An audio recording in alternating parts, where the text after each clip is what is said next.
And we're live. Welcome back to my channel. Today we're going to be talking about negative reviews. Are they important? If so, why are they important? What makes a good one?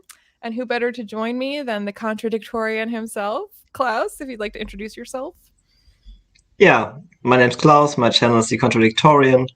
I am the creator of the Cosmere and the inventor of BookTube, and I talk about books. And I'm the only person on the internet who agrees with Liane on a lot of books. The only person on the internet.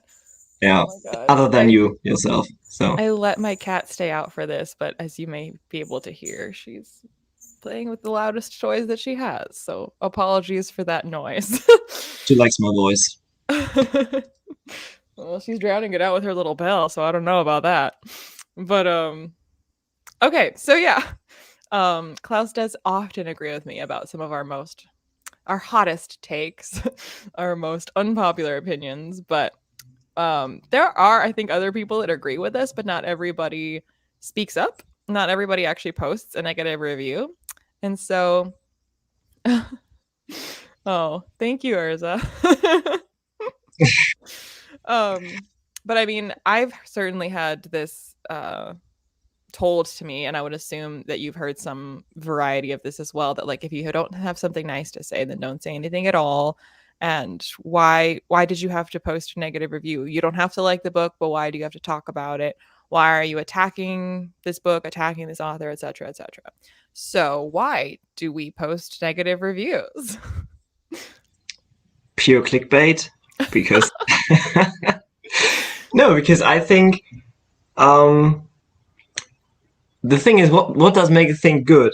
And if there is nothing bad, then everything is just good, and that's boring. So I think, I mean, I am also passionate about stuff I like. So why would I not be vocal and passionate about stuff I dislike? And the thing is, you want me to review a thing, or you just want me to tell you that I like the thing. That's the difference about it. And I mean, it's just our opinion that we don't like that sort of stuff. It happens, and I don't think anybody likes everything in the world. Not just books, but everything. So I don't think. I mean, people aren't very reasonable about art, because experiencing art is very, well, another German person. I thought I was the only German on the internet. Um, so people are very passionate about the experience of art, because some people don't get that the experience of art is very subjective, and they think that their opinion is the only correct opinion. And I mean, mine objectively is the correct opinion, but other people think they are like me. So yeah, that's the problem. But so, I mean, to someone who says, okay, you cannot like it, that's fine that you don't like it, but then why go out of your way to post a whole separate video to like rant about it or to complain about it or to attack it? Good question. Yeah, You can't say because clickbait again because you already made that joke. yeah, I know, sad. Because it's my opinion, and I feel like my good opinions aren't worth anything if I only post good opinions, because you have to see the other side as well, because that is just what reviewing and critiquing a piece of art is. If everything is just good, then the good things aren't special anymore. And so you have to talk about the bad stuff, the subjectively bad stuff as well. And I think, I mean, I always get passionate about stuff I dislike. I am a very hateful person, apparently. So that's why I make these videos. Okay, well, I'll give you some of my takes. I'm not just grilling you, since I obviously agree that negative reviews are important, and I do them myself, and I get in trouble all the time. But I mean, as you say, what does a good review mean if you don't have any negative reviews?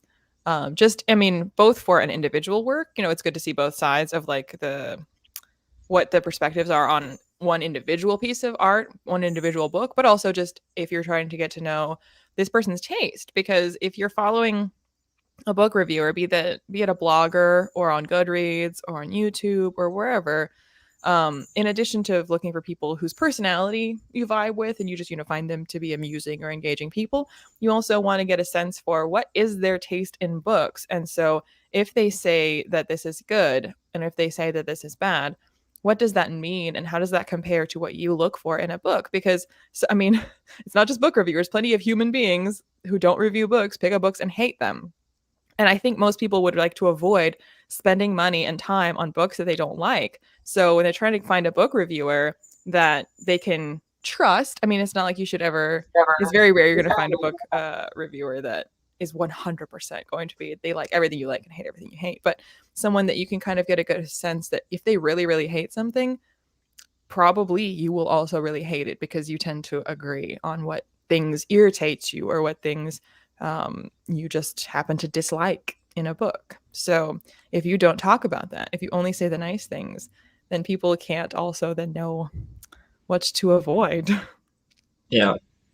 People can't get to know your taste if you don't really talk about the negative sides of your taste. It's the same with food. If you just talk about the food you like and you go to a restaurant, nobody's going to believe you that you like everything that is on the card or on the menu. So you have to also talk about the stuff that you dislike. And that's just human behavior, that we do not agree on everything. And so I think it's important to talk about that. So again, so I've just like brought this up as like, you wouldn't want to spend time and money on a book you don't like. So, it's helpful to have a negative review. But then I've also been told, which I mean, you've probably heard something similar, that you're hurting this author's sales. That by posting a negative review, why are you attacking their sales? Because now people won't buy it because you said that it's bad. What do you say to those people?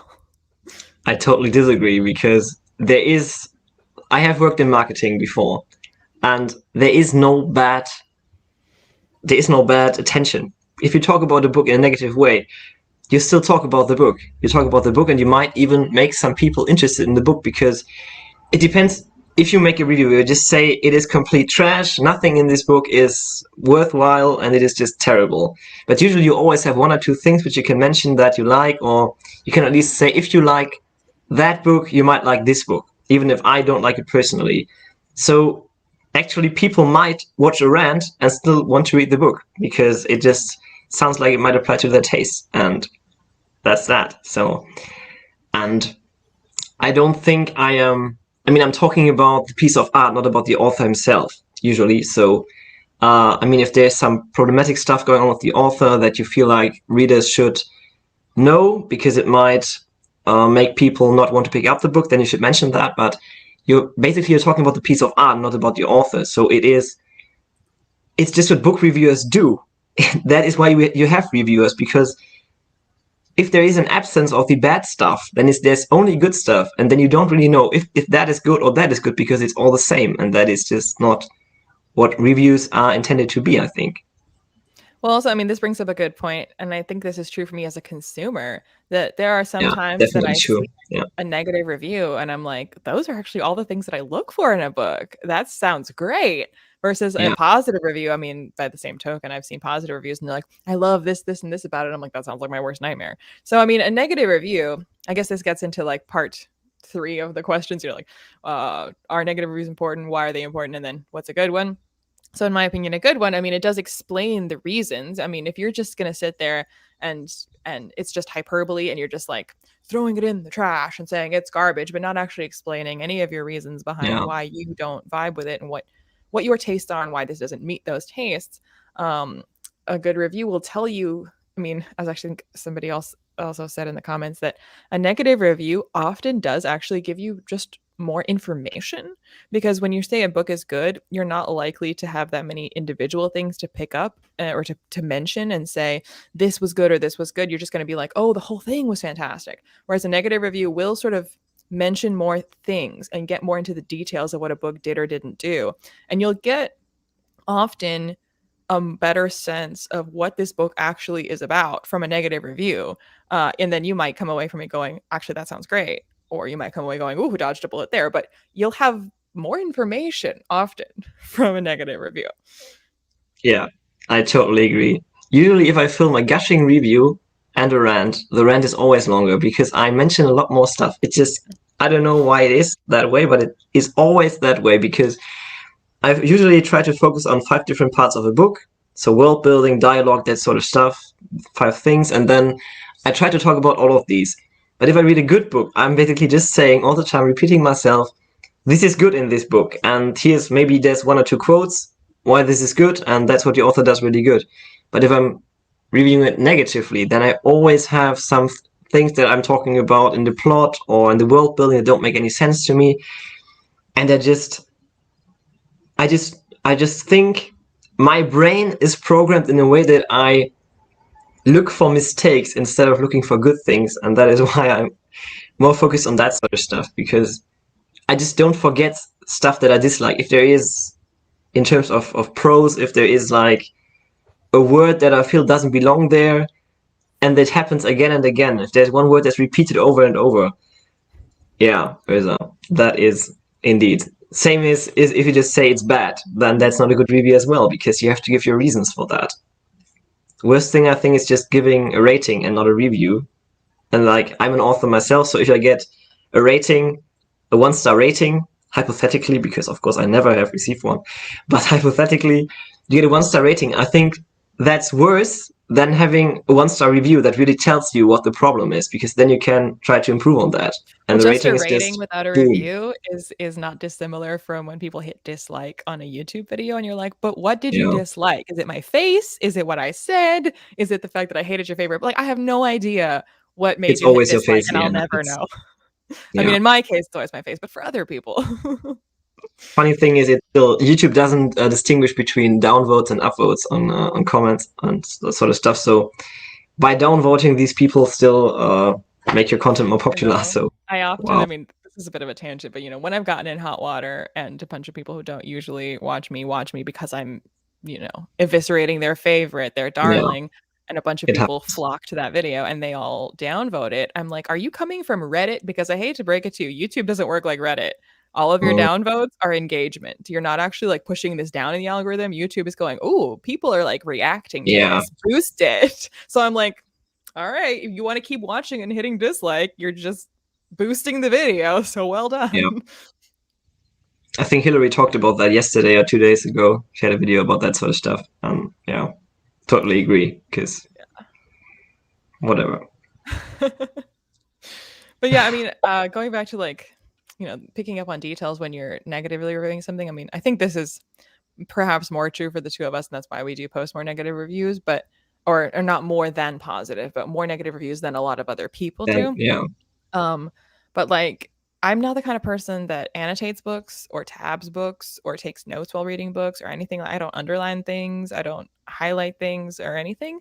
The only times that and the very rare times when I've actually done something like that is if it's like a really bad book and I really want to make sure to mention all of these things that it got wrong. And if it's a good book, I don't want to stop the experience to like take a note, like unless there's a very specific reason, like, school, that I would need to do that because I know I'm going to write a paper on it. But it's really only the worst of the worst that get me going. I must note this down and I yeah, must tab this, true. and then my negative review will be so much more in depth because I tabbed everything because I hated it, not because I loved it. Yeah, same. I have these things here, but I usually don't use them unless something really terrible happens. Like the last time I used a lot of these was reading Vela, I think. Because there was just like I started the book and I couldn't get into it because there was something that went on my nerves on every single page, and then I started using these things because I couldn't immerse anyways. So, but if I like a book, I usually don't use them at all. I might write down 1 or 2 quotes, but I'm not writing my reviews down anymore like I used to, and I'm just talking about them. So I don't really need those quotes anymore. And I feel like a lot of people, I mean, everybody can do it like they want to, but I'm just not using them anymore because usually I can remember the stuff that happens in a book, and if I dislike that, then it goes on my nerves so very much that it makes me hate the book, and then I don't forget it because I want to talk about it. Yeah, Well, I mean, so what Urza just said, people seldom say it's bad, but they often say it's good. And I mean, again, getting at the how much more detail do you get when you hate something? And I think it's often easier for people to articulate why they hate something and much more difficult to articulate why you like something. So often, I mean, really, really good positive reviews have the same rubric as a negative review. Like both reviews have the same standard. You should be explaining your reasons for this. You should be explaining, like, it should come across to the reader, or to the potential reader or to the buyer or whatever, what this thing is and why you did or did not like it, so they can get a sense for what it is that you were looking for and did or didn't get. out of this book so they can decide. That's true for either one. But I do think it's much more difficult often for a positive review for someone to really pick apart why they liked it. Usually it'll just be like, well, the whole thing was just fantastic. And it just, Yeah. I would change nothing about it. So I have nothing to say because there's nothing I can zero in on and say this right here. Now that needs to change. Like the whole thing, perfect. So like, Yeah. great. I have no idea now what that book is about. But if it's a negative review, you'll often be like, this thing really irritated me. And you know why? Because it just like messes with the, like, if you look at all of the content that's generated by movies or bad shows, you know, like the final season of Game of Thrones, the last Star Wars movie, the Harry Yeah. Potter movie, like there's so like the videos are like 5 hours long because people have so many points to pick apart versus like really popular movies that did really well. There are videos on it, but they're like 10 minutes because they're like, it was excellent, it did everything it should, it Yeah. was perfect, all the awards. Yeah. I have two thoughts on that. The first is a bit, I think, of psychology, because I think we feel the need to express why we don't like something, because we are sort of, in a way, we are apologizing for not liking stuff, because we know lots of people like these books Justifying because, it, yeah. yeah, usually they are popular books, so you feel like the need to explain your reasons for not liking them. That is the one thought that I have on that topic. And the other is, it is, you notice when something doesn't work, you always know it doesn't work at that point, and you know why it doesn't work for you usually. But if something works perfectly, then you don't even think about what makes it work perfectly, because you're just going along and you're just reading the book, reading the book, reading the book, because it works. And why would you stop and think about why it is good? So that is, I think, why longer reviews or negative reviews are longer usually, because you just talk about that more, you notice it more. It's just like when a building is breaking down and collapsing, you know why the building is collapsing. But if the building is, yeah, standing there and not collapsing, then who cares why it is not collapsing? It's just fine. Yeah. I mean, I would agree, but I would slightly change. I don't think, at least for me, I don't necessarily always know exactly why I hate something on like right away, but it is a thing where I am immediately wanting to know why, if that makes sense. Like if I Mm. like something, I'm just like, well, I love this. But if I hate something, and if it's a book in particular that I had every reason to think that this would be my favorite thing ever because it's the type of thing I like, or it's an author that I've previously liked, or some whatever it is, where I was like, this is going to be my jam, Mm. and then it's not, and then I'm sitting there going, but why is it not? It should be. So what is it doing wrong? Because I'm not even thinking about a future review I'm going to do. I mean, that's helpful for that later, certainly, but for me and myself, I'm like, I thought I was good here. I thought I'd picked a book that I would like, and why did I mess up? Like, where did I fail in picking a book that I would like? Why is it that I don't actually like these kind of books, and I thought I did? What is going wrong here for me? And if I'm able to pick up on or zero in on what it is that is just not working for me, then I know for myself for later that, I've discovered for myself that this thing that this author's doing, that actually a lot of authors do, I really don't like that thing. And now I know that about myself. And now I can tell you that this book does that thing. So if you also don't like that thing, then now you know. But I'll be a lot more in my own head about it if I hate it, because I'm like, but why? But why? But why? I don't Yeah. need to know but why for liking something. I'm just like, well, that was great. Also, I am a very fast reader, and so I don't make many pauses in between reading a book, and that Just a means I little don't humble really. flex right there. Yeah, that's who I am.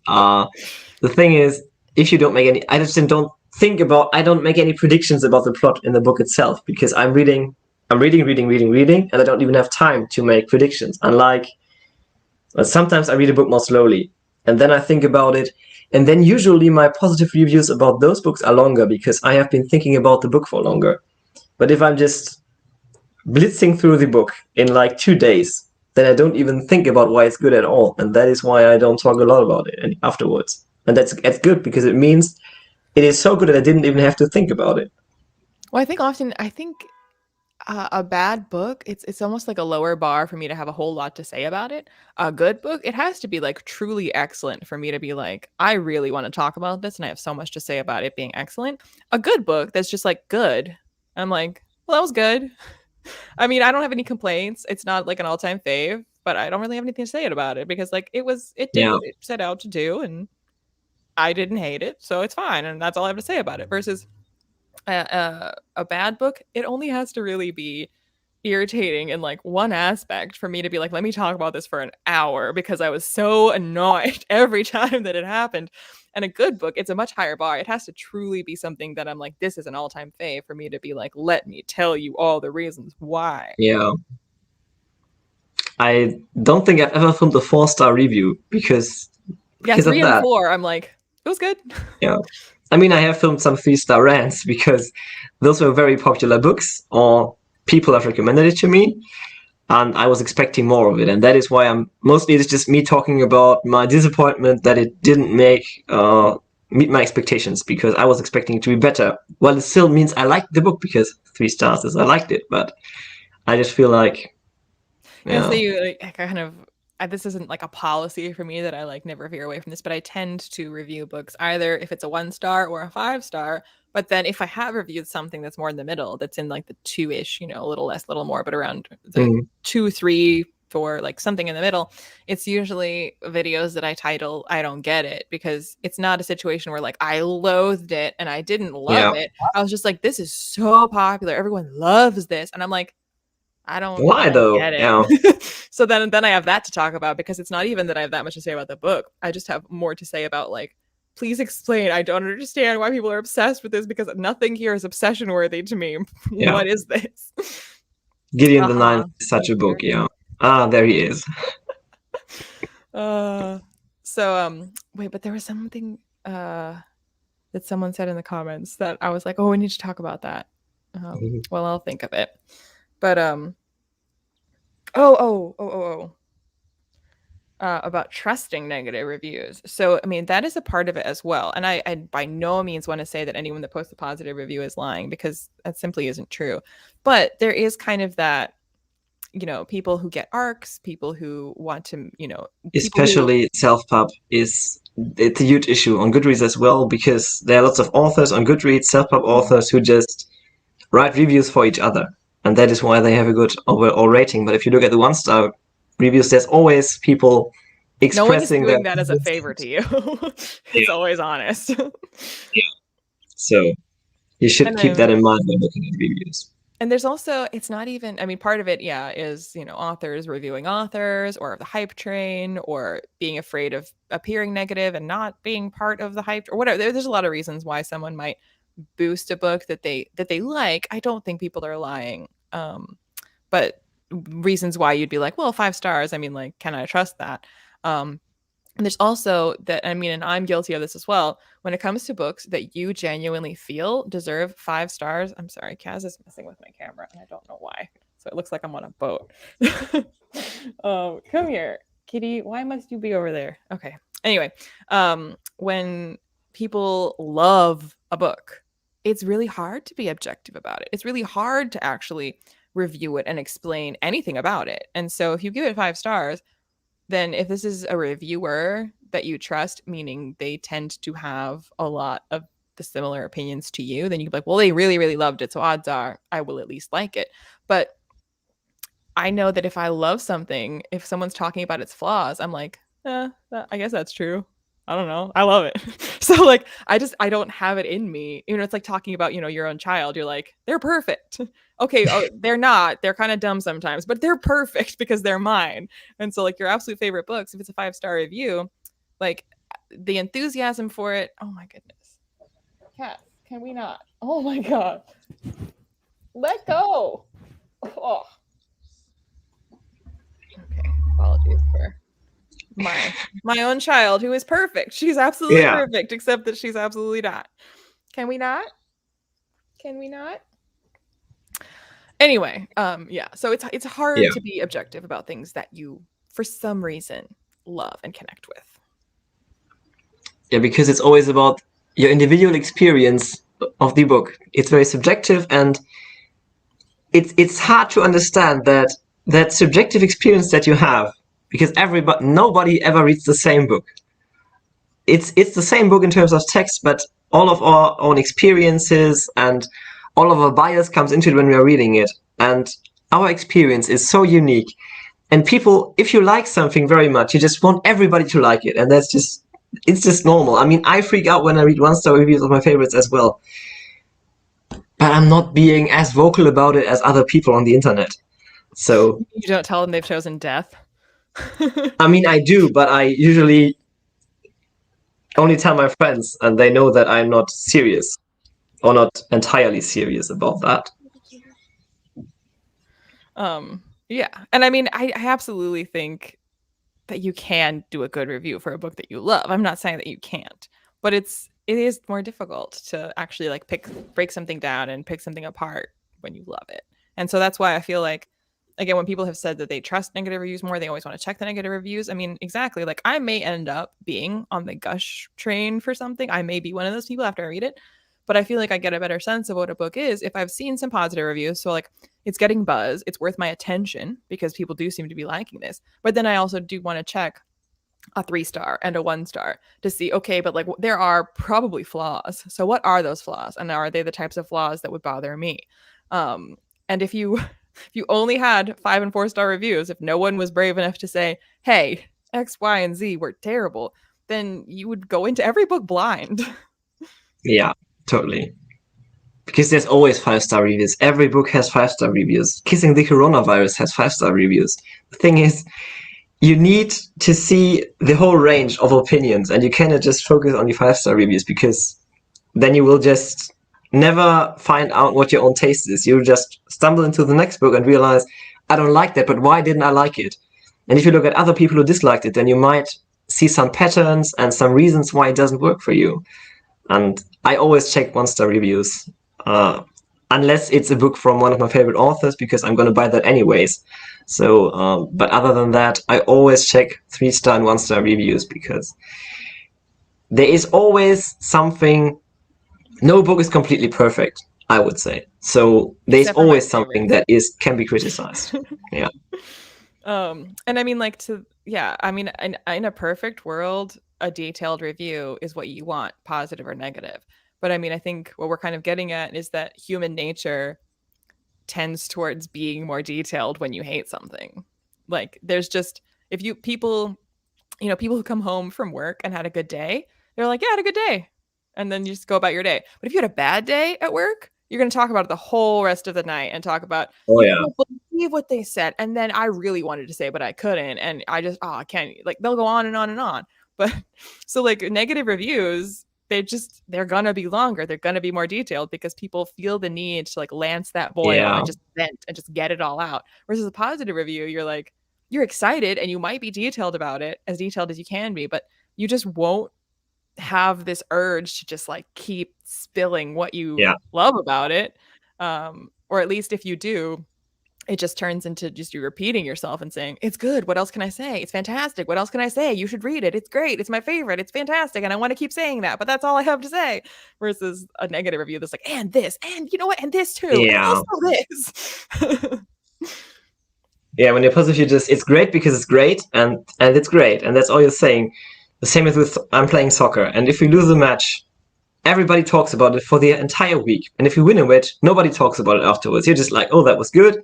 We won. And that's the game. And if you lose again, then you're always criticizing. You're criticizing the coach. You're criticizing the people who buy new players. You're criticizing the referee, all that sort of stuff. You're always talking about that stuff. If something works, you don't talk about that a lot, or not as much as if something doesn't work. Which I mean, yeah, consistent in their opinions. But again, if they never express negative opinions, then you don't even know what is consistent. You know what I mean? Yeah. Like you have to have a balanced idea of what this person thinks of books. You have to know, okay, this is what they like, and I tend to agree with that. I tend to also like that. But it might be that they hate a whole bunch of stuff that you actually also like, or it might be that they hate a bunch of stuff that you also hate. I mean, it's really good to know that.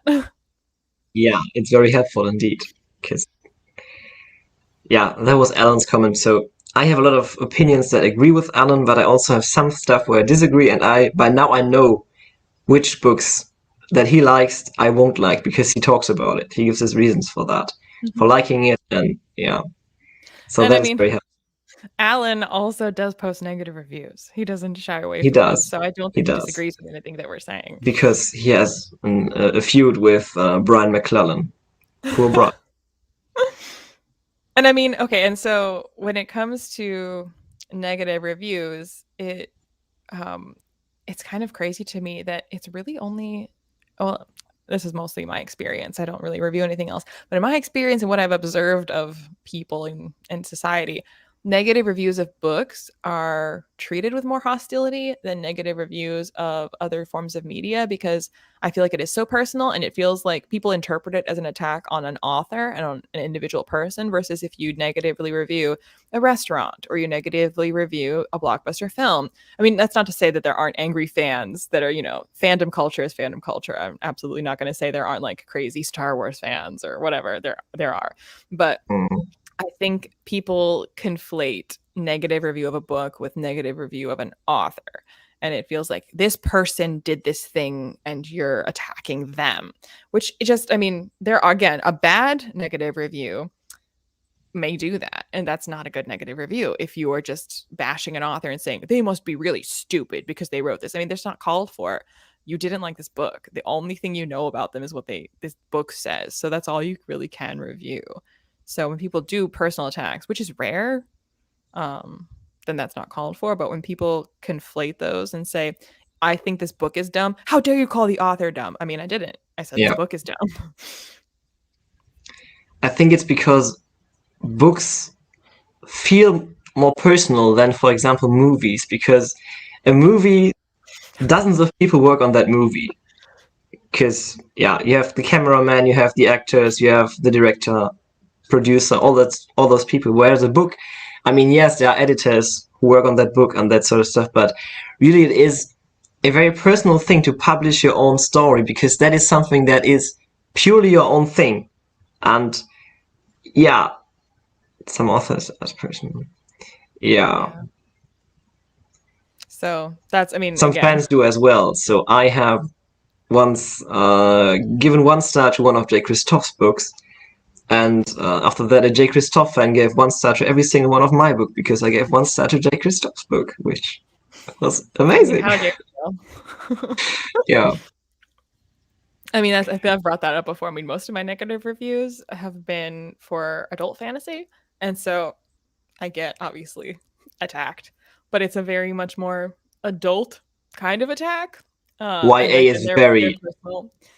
Yeah, and so my negative review for Aurora Rising has a lot of comments saying, he worked really hard on this, and how dare you? I'm like, he is fine.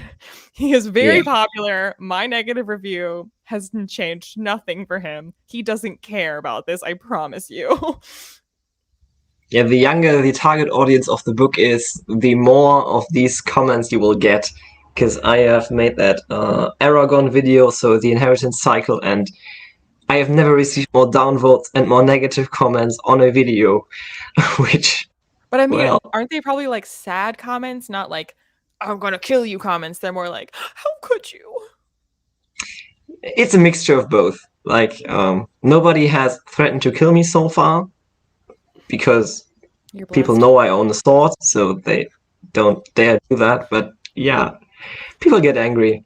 And I mean, I have once made that video where I just where I read 1-star reviews, and I mean, I think I've threatened people with murdering them in that video as well, but I just didn't do it to their face. Well, that's good of you. But yeah, I mean, there are people that are very sweet, and I know that when it comes to, I mean, I also don't ever... Okay, she's found a bell again. I never want to suggest that people are in some way being disingenuous or inherently dishonest or bad book reviewers if they feel really uncomfortable being negative. Like there's some people who just like, they are the type of person that feels not that they would accuse us of attacking an author by saying a negative review, but they feel kind of like they are attacking someone, and they're just, that's not something they feel comfortable doing, and that's fine. But I mean, it's by that same token, it's also fine that we do feel comfortable doing it. It's not right or wrong. Like if you don't feel good doing it and it makes you feel bad, then don't post a negative review. But I mean, negative reviews are still a very important thing to have, generally speaking, in the reviewing space. Yeah, I'm feeling way too comfortable making them. Yeah. But then there's also people who only do negative reviews, and they and that is just ridiculous. Yeah. So I mean, that's again on when we were talking about bad negative reviews. There's bad negative reviews that attack an author. There's bad negative reviews that don't really say anything about why it's bad, that are just it's bad, it's trash, and you're like, well, that was entirely unhelpful. I don't know what was bad about it. But there's also and then we who do post negative reviews, I'm sure you've been accused of this as well, that you read it on purpose to hate it. You knew you would hate Yeah. it, and you're doing it for clickbait, which again, I mean, there are people that do that, and so they lend credibility to that accusation because there are people that seek out whatever is the worst book and then purposely hate read it and then post it for content. And I mean, make your money, do whatever you got to do. Like, hate that's just like the game of the algorithm, etc. So like, I understand why they do it, but if we're looking for reviewers who have, I mean, integrity is such a loaded word, so I don't want to say integrity, but like who you can trust, who are being sincere in this is Yeah. what I like and this is what I don't like, and that it's not content, it is a sincere reflection of their taste and their experience with books. It's important to have the both positive and the negative. Yeah, you need that sort of stuff. And the only book I've ever read where I knew I was gonna hate it was Akatar, and Yeah, yeah, well, that is. And there was an atrociously offensive video, Alan, so you shouldn't be surprised. I mean, and this is also, I mean, if anyone hasn't seen Ruben this video of Barnes. Alan's, he was very obviously Yeah, he said like I have never read that, and I yeah, don't it want was to parody.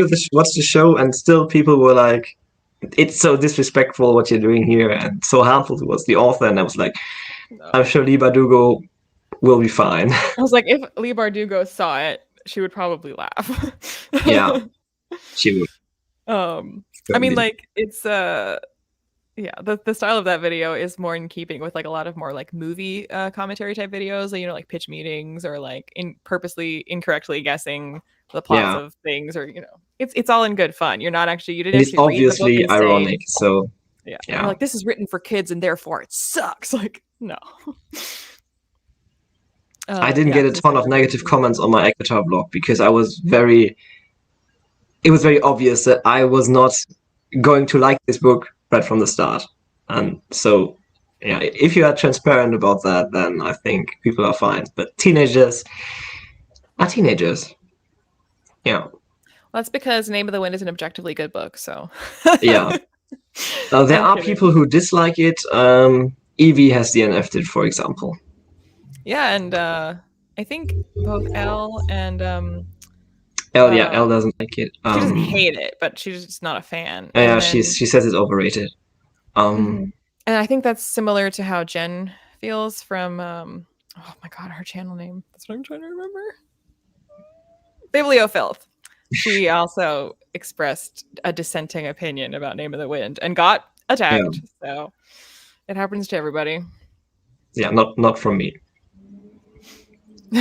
I mean, Klaus, likewise, thank you for being a hero with me. Yeah, But I mean, that's the thing though. Like I got comments, and I don't know if you have as well. I wouldn't be surprised, telling you that you're brave for posting a negative review. And I'm yeah, like, all the it time. shouldn't require, this should be fine. Like this is, I don't think people tell like movie reviewers that you're brave for saying that this movie was terrible. You know what I mean? Like it's such a Yeah, strange, it's really strange and that's because what I meant about like how negative reviews of books are interpreted differently. You know what I mean? Like where it's there is fandom culture and people do attack you for disliking popular things. But just like this notion that you're brave for speaking up and hating a book is bizarre. people are just more passionate about it because it feels more personal and more intimate to read a book than watching a movie Well, it because feels like, it's like between you and the it's author, so and it's like just subjective. two of Yeah, you. Yeah. exactly. And that is why people get so anxious about it and touchy feely and feel like, yeah, Alan, I don't believe you. I know Alan doesn't actually think that. And what happened to being But the we have arbiter of Alan truth, Alan? has a patron who thinks that and who actually has that opinion, which is Okay, fine so there's another but Name wrong. of the Wind hating, Oh, or disliking. I shouldn't say hating. Um, I'm shocked. Yeah, well, Dune is. I Yeah, took down my review of Dune, although spoilers, I've filmed a new review of Dune. Because I've decided to get attacked again. We'll see how it goes this time. yeah. Um, I mean, yeah, it's perhaps true. Marvel movies suck anyways, all of them. Diehard fans, yeah. Yeah, the larger a fandom is, the more passionate people are. But the thing is, if you look at, for example, the Harry Potter fandom, I think nobody is, if you criticize Harry Potter, nobody is seriously going to attack you because everybody Um, gets it. It has plot and this holes. is kind of a tangent, but it reminded me of Harry Potter when we were talking about how film isn't so personal and isn't like one person's creation. And I mean, I was watching some, well, specifically it was the Cosmonaut picture show, Cosmonaut Variety Hour, whatever his actual channel is called. And he was going to be talking about the Harry Potter movies. And this was, after J.K. Rowling, became the real life villain that she is. And I mean, he sort of did his elephant in the room speech. And I was like, that's actually a really, really good point that the Harry Potter films, yes, they are inspired by or based on these books by J.K. Rowling. And if you don't want to support J.K. Rowling, whatever, that's your choice. But these films weren't just her. Like there were so many people that worked on this, and why should they be punished for her opinions, if that makes sense? So it's like there's so much work that went into, I mean, the actors, the costumes, the direction, the music, everything. So much creative talent went into making those films to where they're really not her project. They are more so everyone else's project. So to stop supporting the films just because of her, like because she's more important than all of those hundreds and hundreds, thousands of people that worked on those films, is kind of unfair. Yeah, and I was like, yeah, that's a really totally. good point. I was like, the books are, even though there are other people, I mean, certainly there's editors and and cover artists, but like it is more really just her thing. Yeah, yeah. And then the It's more films, direct. it takes a village to do that. So yeah. Yeah. Yeah. Alan, why are you such a troll? See, me and Klaus were much more reasonable. You just troll. I bet he's gonna freak out if he really dislikes Blade itself. But then That'll be the he first just time give in it my three life that I stars, go and to then you'll someone's find out. comment section and I start making death threats because you didn't like Abercrombie. The thing is, I think he's gonna give it 3 stars. Then he's gonna find out that we both gave it 3 stars as well on our first read. So, well. And yeah, so as to being brave for posting negative reviews, and that there is hate thrown at reviews for negative reviews for popular films, but there's going to be more. There are going to be more. And so with BookTube, as you say, it's a smaller community. So you are kind of like standing out because there aren't necessarily book reviews for every book on the internet that's been published. So the fact that you might be the only one that's saying something negative, so you are kind of like standing up and taking all of the hate, versus there's a lot of negative videos about Marvel, a lot of negative videos about Star Trek, about Star Wars, so like they can spread the hate out and be like not feel alone, as it is kind of isolating when you're like, everyone likes this book, but like I hated it. Just know, and I mean, I have had some, that's why I feel, again, negative reviews are important, because I had so many comments on negative reviews for popular books where people were like, I thought I was the only one that didn't like it. I thought I was the only person who dislikes this all the time. Yeah. So if you want to give 1 star to Way of Kings, just do it. We're giving a voice to the voiceless. We're truly. Oh yeah, totally. We're doing the Lord's work.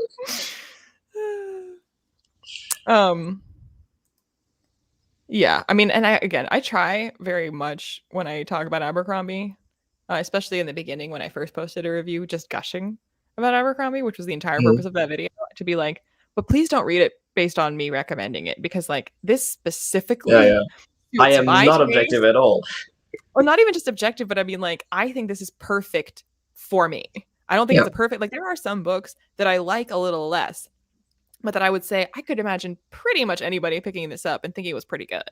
And the Abercrombie books, I'm like, if you are very similar to me, I cannot imagine you disliking these books. But a lot of people are nothing like me, so like this may not be your cup of tea at all, which is fine. Versus, again, like more widespread appeal, less out there books that I'm like, this isn't my favorite, but yeah, I think anyone would probably like it.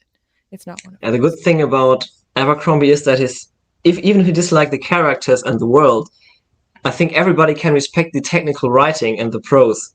I think there Which are I think less is why Name of one-star the Wind reviews. also has less one-star reviews, because people they don't like the story, they Yeah, don't like Kvothe, but like the they still writing, like. Yeah, they it's still like good. the writing. Or even if Yeah. they don't like, because I know Elle doesn't really like that style of writing. She doesn't like how purple the prose are. But I mean, it's Mhm. hard to say that he doesn't have It's talent. bad. Yeah, It's just like it's not your taste, but it's hard to say that it's bad. yeah. Whereas if you have Brandon Sanderson, then people might not read it for Because because we you were don't have a afraid lot of that negative opinions, Alan. we were You're afraid five that stars you would just trumpet. attack me over guards. Possible. And also, Alan, would love to talk to you about the books that we exchanged, but until we do that, I really can't sign you up for anything else. um, who think Toll the Hounds isn't a top tier Malazan book? You created a safe space. He did.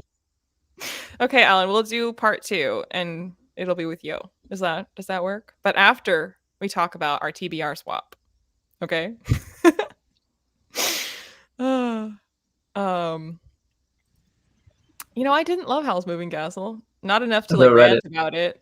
I didn't hate it. It was like 3 stars. I was like, which is why I didn't post a review about it, because I was like, it's fine. Yeah, who cares about the 3-star review? Yeah.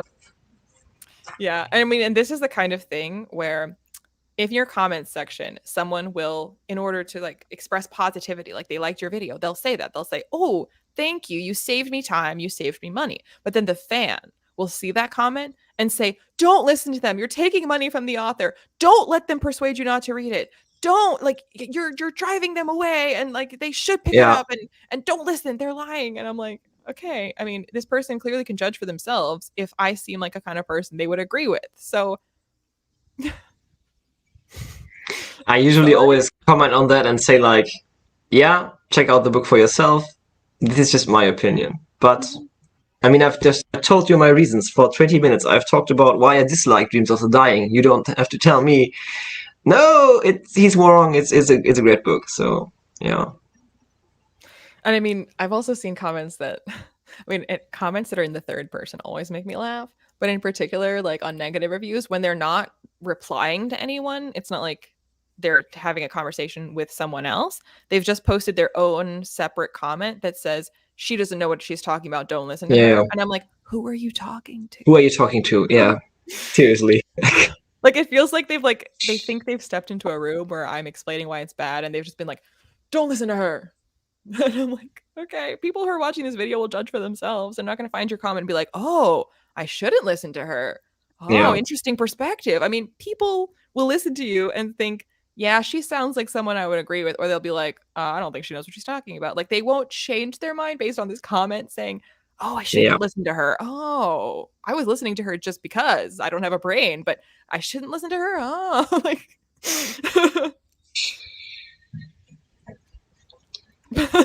I mean, we should read them smarter. You're right.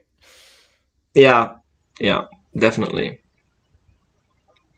I don't think have we read. Oh yeah, Malice. I think Malice is the only book that we've both hated that Alan has read so far. Yeah. All the others, like Kings of the Wild, that sort of stuff, he hasn't read that yet. He hasn't He read will read The Gideon. Unbroken with Shelf Space in January or so. So I would be surprised if the Unbroken, or is it the Unbroken or Unbroken? The Unbroken. The Okay. Unbroken, yeah. I would be surprised. I don't know that Alan would hate it, but I'd be surprised if he loved it. 2 stars. I think, Maximum 2 yeah, stars. like maximum, I think it would be 3. Nah. Like, I 2. could see him saying the military side of things is okay. Nah. The military side of things was what really. I mean, it wasn't very. I didn't think it was very good, but like, I don't know. I guess I the good didn't hate action it. Like, scenes. That book was, the whole thing was me just being like, I don't care. I don't yeah, care about I any just of didn't it. care at all about anything in the book. It was just pointless. And here again, I mean, like, that's appreciated that you don't purposely pick up a book for content because you know you're gonna hate it, and then you can rant about Yeah. it. Where again, like I don't know if this has happened to you, but like I'll post a rant review for it. What is a first book in a series with fantasy? Most books are first books in a series, And then people will, when the next book comes out, like, oh, are you going to review? Are you going to rant about that one too? And I'm like, absolutely not. Why would I pick up a book that I hated the first one in the series for? I want to like what I read. People wanted me to continue with Faithful and the Fallen, and well, that's what they got for that. Yep, careful what you wish for. Yeah. Um, Someone sent me Wrath, by the way. Are you gonna read it? I knew it was gonna. Nah, I don't think I'm gonna read it. It's just no. I might read the ending so that I know what happens, but no. Yeah, that's likely.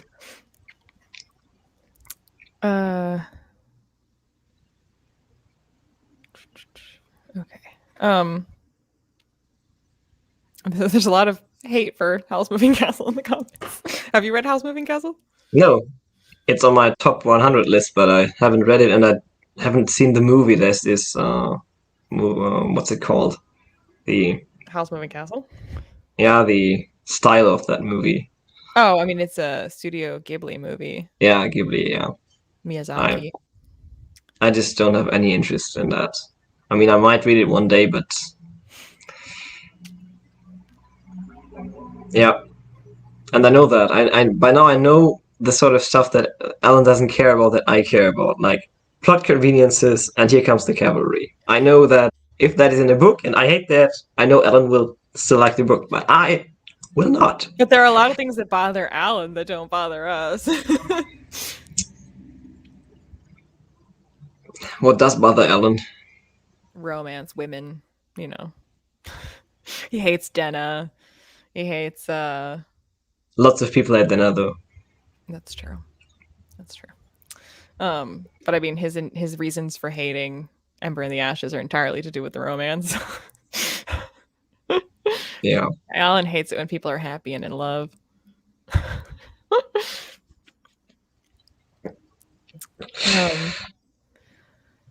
But yeah, so wait, what? Some of that bothers me, Klaus. Oh, 2 6. Yeah. False.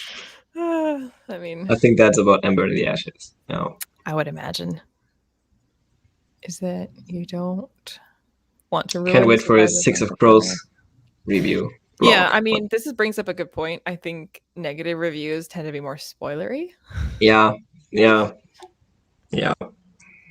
Because often the things you dislike is a lot of the plot and some decisions that the author has made, and you can't really talk about that completely spoiler free. So, yeah. Where again, like as this person said, like if it's a book you love, you're like, oh, I don't want to spoil any part of it. Just read it. Yeah, I'm just gonna say, oh, the plot is so good, and the world building is so intriguing, and the characters are so original, and yeah, cool. Read it. 2-minute review. And yeah, I mean it's much more difficult to articulate because you can do a non-spoiler, negative review and still get more detail. You know what I mean? Where like if you say this author is really good at characters, okay, but like what does that mean? Like, well, they're just good at it. They're just like really good at it, and it's a great strong suit of theirs. Okay, but what does that mean? But a negative review, you can talk about how, well, they make really nonsensical decisions. There are multiple times where they go back on a thing that they've said. There are so many times when like it was an entirely illogical thing for them to do. It didn't fit with what we knew about them. For the plot, it has a love triangle. Makes sense. You know, like there's so many more specific things you can say without spoiling the plot than about if it's positive. You're just like, well, it's good. They did a good job. Yeah. They didn't do the bad things that this other book did. It did make sense. They didn't backtrack. Like. That's true. Yeah. I mean, it's like I've often been guilty of that when I do a negative review. I'll be like, oh, I guess it's kind of spoilery, but you shouldn't read it anyway, so who cares? So here's the spoiler. The thing is, I haven't read a ton of fantasy for years, and so now I'm basically just reading my backlist, and so not a lot of people would even care if the review is spoilery because most people have read those books already, like stuff like Kings of the Wild. I think that would 2017 when it was published or something. So the amount of people who haven't read it yet and want to watch that non-spoiler rant is that small. But I mean, this is a good point too. I always feel. Have you read Strange the Dreamer? Not yet.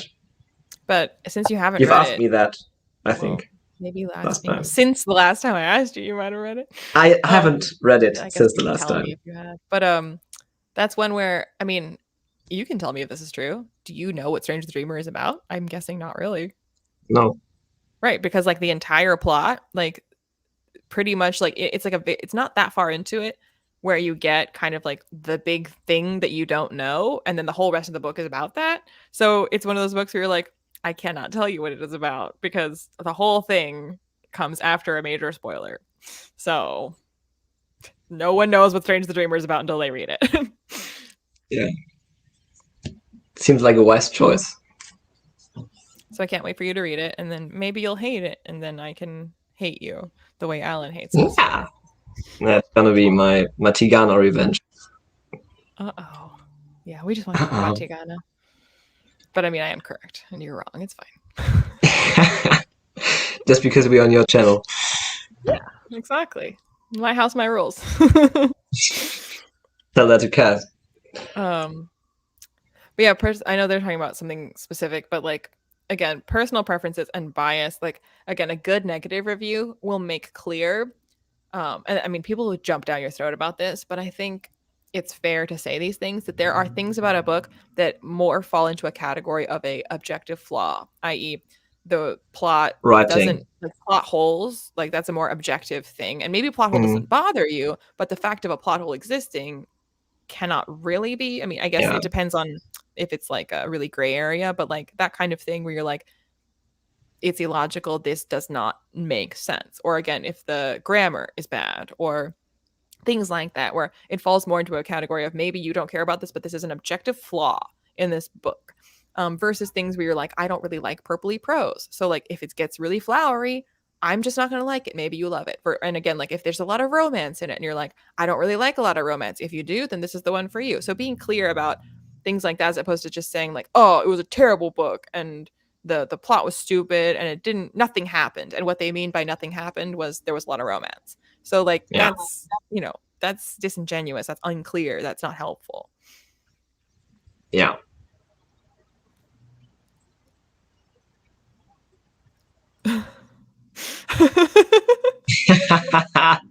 That's how I've known Alan. I know. I have a new title. I'm the one with all the bad takes. I have a whole category. Yeah.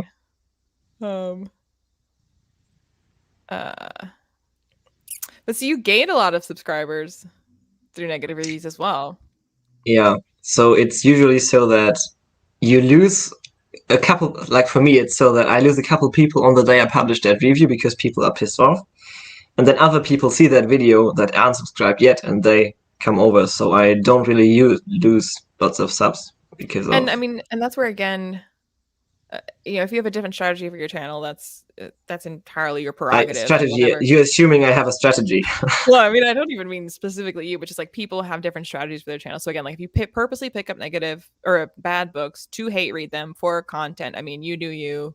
If that works for you, whatever. If you have fun doing that, people like it, people watch it, whatever. But I mean, for me personally, I never want to think that expressing an honest opinion is going to like lose me subscribers, if that makes sense. And I mean, the fact is that it does, but there are also people that I wouldn't really want to be subscribers. Like I only want people subscribed to me who either they don't always have to agree with me, but they have to be okay with me being honest. And if me being honest puts you off, then please do unsubscribe. Like I don't care about losing subscribers. Okay, I will. who would care if you disagree with them? You know what I mean? Yeah.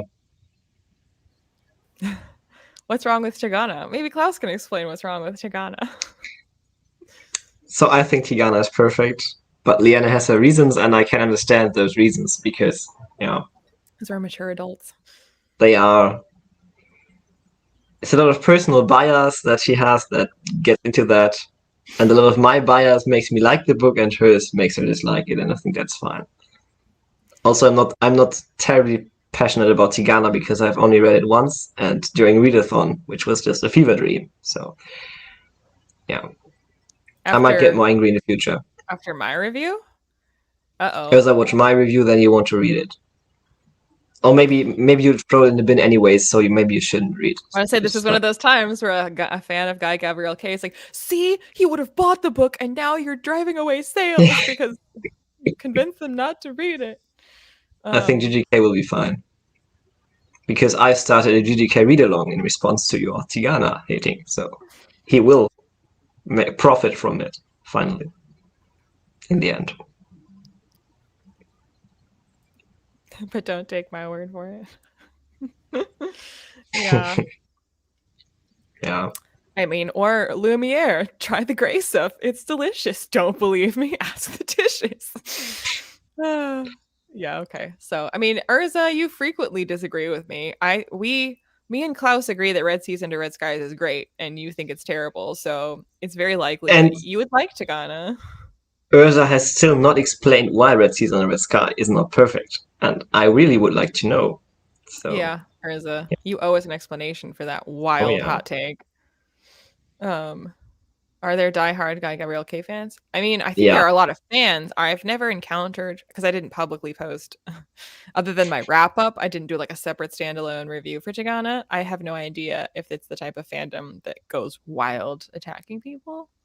No, I mean, people are passionate about it, but I think the way these books are written, they wouldn't even, people who are that aggressive on the internet wouldn't like these books, I think. I mean, that's kind of, oh my goodness, baby kitty, can we not? That's kind of, I've said this before about Joe Abercrombie. I mean, obviously, I wouldn't really be exposed to the negative side of the fandom because I'm generally extremely positive about Joe Abercrombie and First Law. But that being said, I feel like his books are too cynical to inspire idolatry. It's not the kind of book that people like get really wrapped up in like self-identity and like really identify with. I mean, it's a book that makes fun of that impulse. So like if you're the kind of person that would get wrapped up in that kind of thing, the book is literally like making fun of you. So it's not the kind of book that, I mean, that's the thing. So like Sanderson, I mean, I have been very much attacked over Sanderson. But that being said, why though? So I gave Way of Kings 1 star. But I mean, people who love Sanderson, who dare to express, that something wasn't perfect, that maybe, they've read the entire Cosmere and this one book, that was more of a 3-star, they didn't really love it.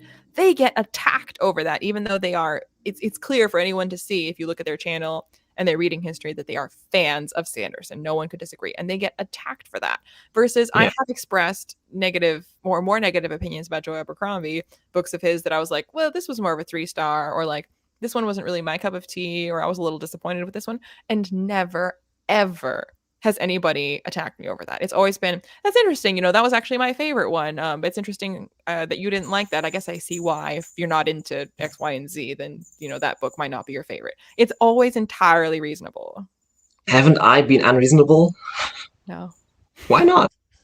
I don't know. Maybe you should start. Yeah, but it's just like I say. So if you like Abercrombie's books, you have to like his humor, because that's a big part of those books. And if you share that sort of humor, then usually you are not the person who would go off on a crusade on the internet and post that sort of stuff. So yeah. Can you imagine someone being that way about First Law? I don't even know what that would look like.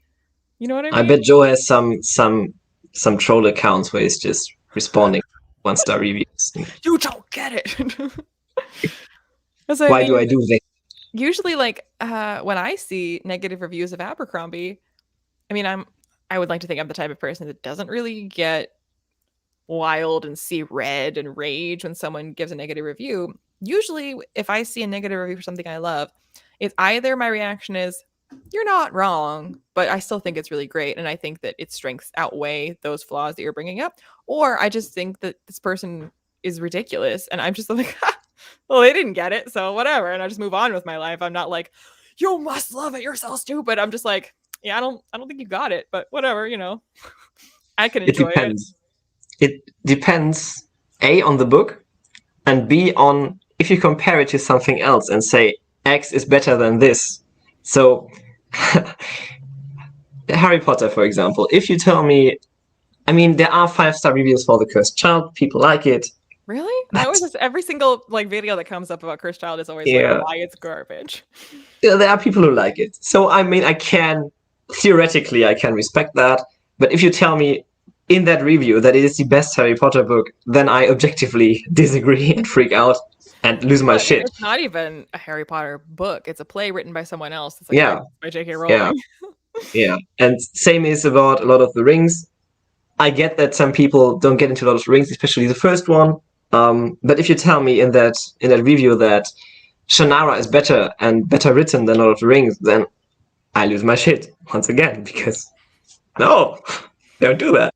Right. Whereas when people tell me they gave Tigana 2 stars, I am mostly fine with it, because they did not say it's not as good as Kissing the Coronavirus or something, which you haven't read yet. So the only you might think that. I mean, I have posted, my reacting to 1-star reviews. So as was rightly pointed out by Overly Average Ben recently, you kind of do amp up your rage for content. Yeah. And I mean, it's not like, I mean, again, or at least for my case, like I'm not lying. I'm just sort of like exaggerating my outrage. If I was just reading those reviews in my own time, as I do, I would read it and just kind of go like, well, that's ridiculous. I wouldn't be like, that's ridiculous. You amp it up a bit. But the one that, I mean, I sincerely was like kind of outraged, and I even brought it up to Joe Abercrombie in my conversation with him, because I was like, this is just so absurd that like you can't be offended as an author to read it. And I'm offended as a woman to read this review, that they were saying how the fact of there being so many female characters in the new trilogy makes it YA now. And I was just like, yeah. Excuse me? You think that women's stories are inherently more childish? Like, what? So that's kind of 1-star review that does make me rage, where I'm like, what's wrong with you? You're stupid. And the funny thing is that it's just like Pharaoh and Ardy have never been written for that person, because apparently there were no women in the first trilogy. Well, they weren't menstruating, and so it's fine. Yeah, that was fine. 2 of her books. Who I don't know who we're talking. Who is her? I've lost the chat. I don't know where we're at. Okay, this is something I know about. Yeah, and that's the thing. Yeah, he says it himself.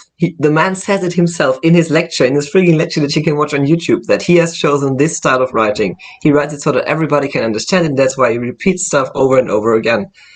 And people just, yeah. But I mean, again, the sort of like, I don't understand the impulse to write like a 5-part essay in the comment section of someone's negative review, because you're not going to change their mind. Who are you doing this for? I mean, it's great that you feel that passionately about it. I'm really genuinely happy for you, because that's the dream, is to have a book that you can just completely adore and love every bit of, and reread and reread and reread. I mean, that's how I feel about The First Law, and it's fantastic, and I love that for me.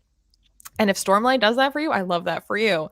But what has never made someone love a book is an essay telling them they're stupid for not loving it. Like, that's never changed anyone's mind. And I always, whenever I see such a long comment, I think to myself, like, why don't you make your own channel and just send me the link to that friggin' video? Because you have been sitting there. That's the thing, like, especially so, like, for the Way of Kings review, which was very, very long, so many comments were like, well, you talked about this for an hour, so now it's my turn. And I'm like, but this isn't a conversation. Like, that's not how this works. You clicked on it and you chose to watch the whole thing. It's not my fault. I was very clear about what this would be. You didn't have to watch it. I don't have to listen to you now. That's not how this works. You could have watched it in 2 times speed, so, well. And again, those like 5-part essay comments will open with, you're probably never going to read this, but... And then I'm like, so who are you doing this for? Like, I actually do read it, because I'm like, wow, what did they have to say in 5 parts? But I mean, if you go into it thinking that you're just screaming into the void, like, I've never been that obsessed with something. Actually, it's not, I've been obsessed with things. I've just never, there's no point, like, I'm not going to change your mind by doing that. Like, if I saw an hour-long rant about why A Little Hatred is the worst book of all time, well, I probably wouldn't watch it. And if I did, I would just be like extremely amused that somebody felt so differently. And I wouldn't write a 5-part essay about like the brilliance of Abercrombie's writing, because I'd be like, well, they don't see it, they don't get it, and they're not the type of reader that I am, and this doesn't appeal. And me yelling at them, it's obviously pointless. It's obviously completely pointless, because you've talked about it for an hour, and I've made up my mind.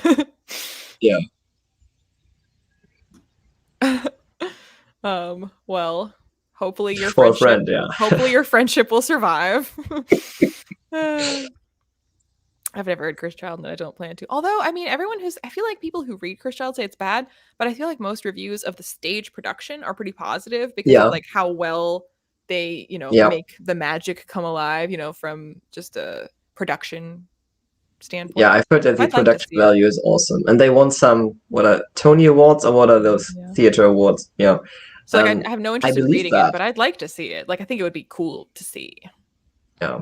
I bet it's better than watching more Fantastic Beasts movies. I also hope Pharaoh will show I'm up. not missing Pharaoh, really. Like, Is it because you hate women? yes. I don't think I've ever publicly expressed my hate for all women before in public, but I just want to use this opportunity to say that I hate I all women. appreciate that. I feel so honored that you Yeah. chose my channel You're to do welcome. this. Yeah, you're welcome. What about a 6-part essay? Yeah. Some people I've had a lot of those comments on my Dune review because people felt the need to express why I haven't understood everything. I Well, didn't get so everything.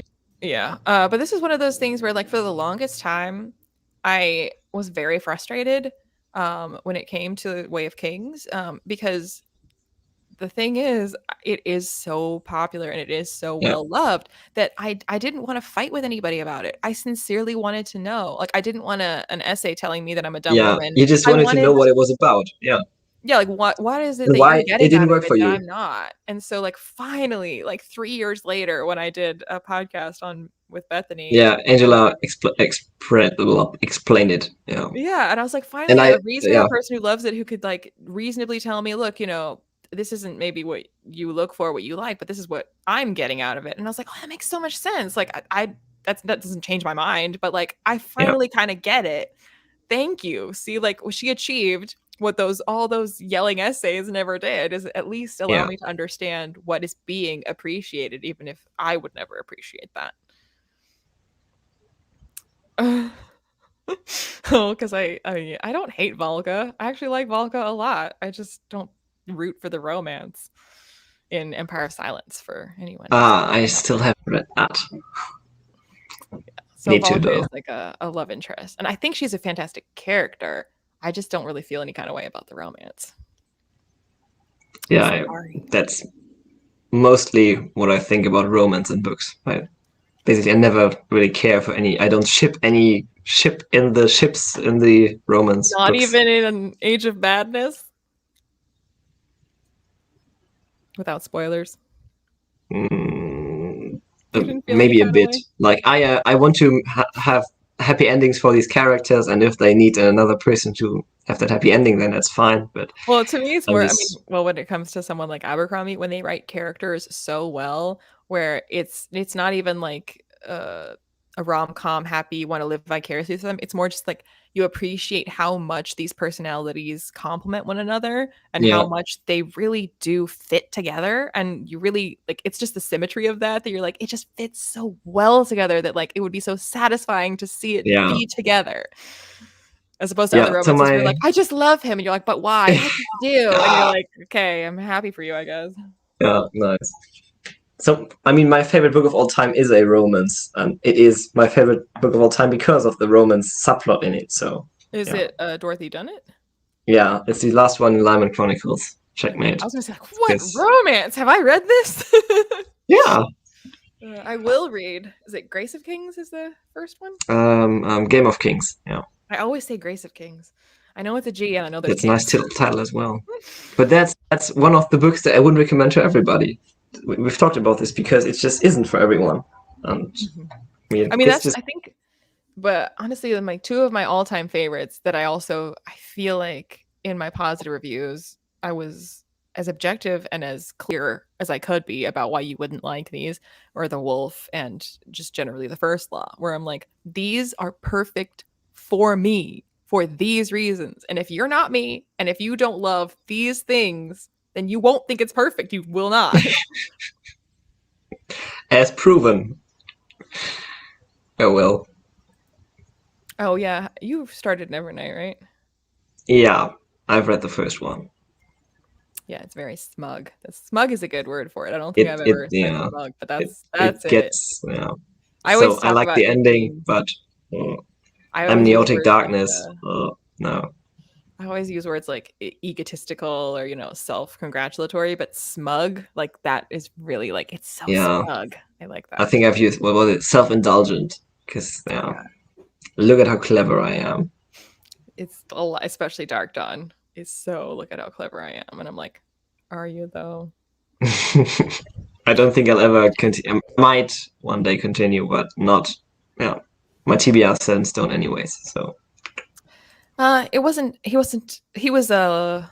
sort of cancelled. It was more like a suspension, not an expulsion. Ah, okay. He had, like he had to. He was on probation there for a second, but I don't think he's been canceled. No, he Um, should be though for titling his book "Empire of the Vampire." Come oh my on. gosh, Cass, can we not play with the wires? Can we not? Ooh. Oh, she keeps bouncing the wire from my webcam, so it just keeps Yeah, of course bouncing she up. does. Game of Kings was a ride. Yeah, Semi-canceled. Empire of Matt the is Vampire one of is. the few people who've read it. I haven't. I mean, do you plan to read Empire of the Vampire? Nah, I mean, who? I think Brittany said it's like the best book she read this year, but nah, I don't think I ever will. So the thing he wrote himself about the book, about like that synopsis Yeah. thing, made me like, nah, I have no interest in reading this ever. So Oh my never. god. I'm trying to get her to move with a toy, but she's succeeded in taking the toy from me, and this is the opposite of what I wanted. Here, go Yeah, play with it. There you go. Um, this is why I lock her away usually. She's the yeah, worst. Um, but yeah, I mean, I think it was in the patron Discord where someone posted the first page of Empire of the yeah, Vampire. And I yeah, mean, I was originally thinking maybe I'm being too harsh. Maybe, I mean, I shouldn't write off Christoph entirely. Like, if this really is the best thing he's ever written, maybe it is worth reading.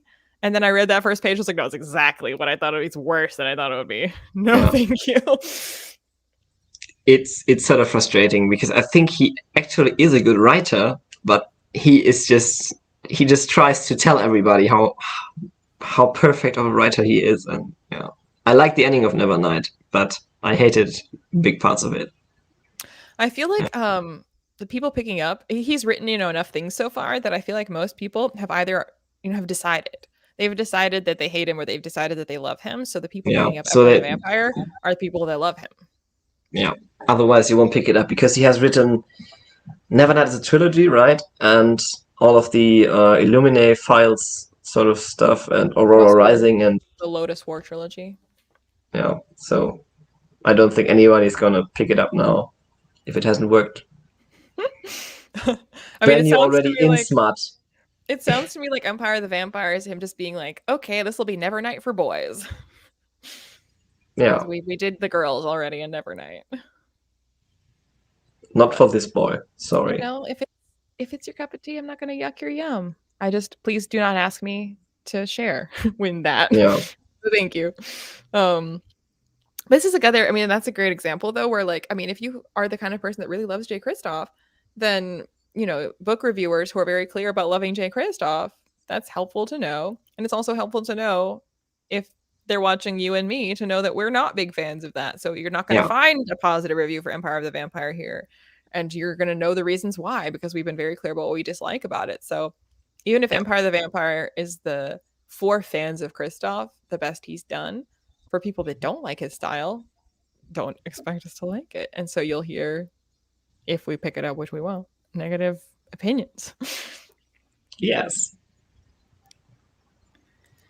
uh oh yeah, because of Dark Dawn. Yeah. Well, the I problem might is as too, well watch that review because I'm not he gonna read it. didn't he didn't plan the trilogy. So like this is a thing where like Joe Oh, Abercrombie. that's always that's a big taste thing for me because I prefer the architect writers, and yeah, Well, at the very least, I mean, there are kinds of book where you can pants it and it doesn't really matter. You know what I mean? Whereas others where like there's a very clear end point that you keep foreshadowing. And if you haven't actually planned the end point, then how do you have the balls to foreshadow something that you haven't planned, if that makes sense? Because like what's it, Nevernight opens by telling you that Mia's going to die.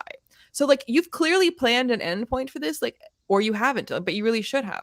Versus, books that just kind of keep going on this journey, and it's not, it ends where it began. There's no like nothing like that where you really need to pay off what you promised. There's no puzzle box, mystery box like J.J. Abrams. I mean, Star Wars, again, you can't plant mysteries that you don't have the answer to.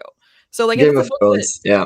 If it's a book that doesn't really have like these mysteries that you're trying to pay off, then you can pants it. You can kind of go along and do whatever.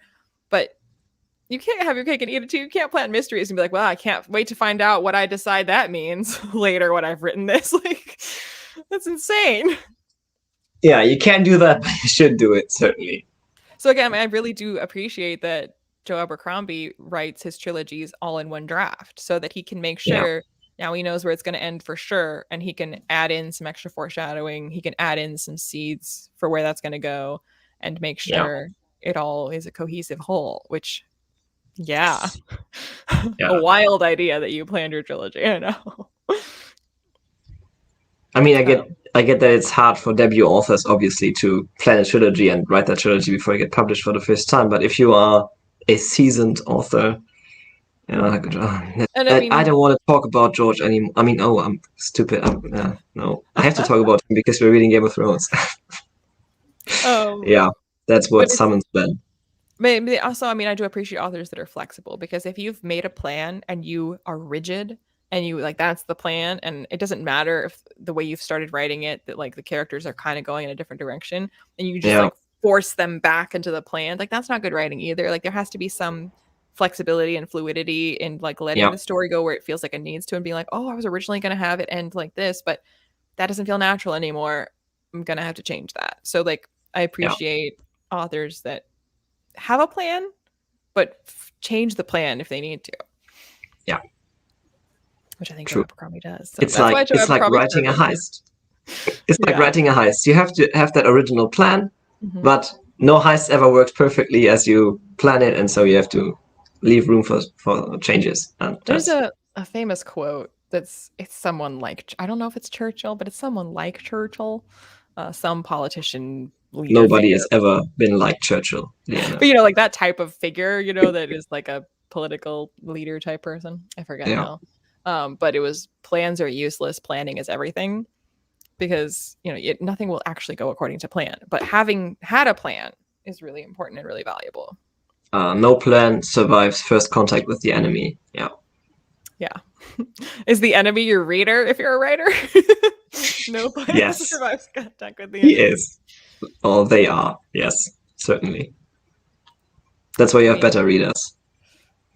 Joe himself says that it feels that way, and he regrets that it plotless. Feels that way. And that was my critique of it. But again, I give it 3 stars. If you read the whole trilogy, like, it's unlike with Jay Kristoff, there is a plan. He just thought it'd be clever to kind of make it very unclear where things are going, and he's like, in retrospect, it makes it feel directionless. But I mean, by the time you get to the end, you're like, oh, there was a direction all along. Yeah. So the trilogy really is like, it's like Lord of the Rings in a way. It is one huge book published in 3 volumes. That's what it is. Oh, you heard that. She's killed someone. She knocked over her entire toy box and emptied it. Oh. So love poor that toy for box. me. Oh my god. Thanks so much for that, Kaz. I liked the first book from the get-go. I mean, and that's another thing that I think we've said, and Joe Abercrombie himself has said, that like, whether you think it's directionless or not, a lot of the appeal of his books is less to do with the plot in the first place. It's more to do with really enjoying the characters and the humor, and you kind of enjoy hanging out with his characters, and then in the back of your mind you're like, where is this going though? I mean, I'm really enjoying this, but where is this going? So if you really like love the character work, then there's a lot to enjoy, even while you're still in the like, but I don't get it zone. You're just like, I don't hate this. I'm definitely enjoying this. I'm just not sure where it's going. So I gave it 3 stars. Okay. I've only read it once, and I just was like, there's no plot. I mean, I like the characters, but still, none of these characters are really like good people I'd root for. So I was like, I mean, they're interesting, but and then before there, Hank was just perfect. And then, I mean, if I would reread it, I mean, I would totally give it 5 stars because of all the things that he has planted in there for the last book.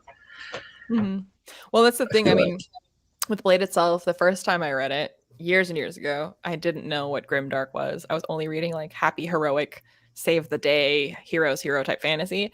And Blade itself just has like a Very good parchment kind. cover. Very good kind. And Blade itself, it just, it looks like a fantasy book. Like there's nothing like Empire of the Vampire is that cover, what that book is gonna be like. Yeah. The But Blade title is, itself, that it is a fantasy book.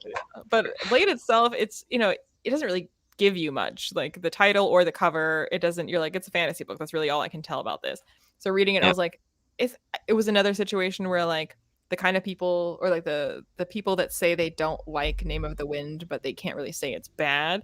It was kind of how I felt about Blade itself. Or I was like, I don't understand how you could enjoy this. Like it is well written. I can't say that it's not well written. I just don't get why I would want to spend time in this Yeah. world, which is so miserable. And then years later, I'd been reading a lot more grimdark type stuff, and everyone was like, "Well, he's the best," and I was like, "I remember not loving it, but everyone says it's the best," so I picked it up again, and I was like, "Okay, this is actually like totally my jam." And so then I gave it to like 3 or 4 stars because I was still like, "But where is it going?" And Mhm. then the third time I read it, because I that was the first time I'd read it after having finished the whole trilogy, and I was like, "Oh, there's so many seeds planted, actually. Like now that I know where this goes, there's so much foreshadowing that I had no idea." So I definitely Yeah. gave it like more like 4 stars. And then the last time I read it, I was like, I just love this so much. The fact that I'm reading it for a fourth time, that deserves 5 stars, doesn't it?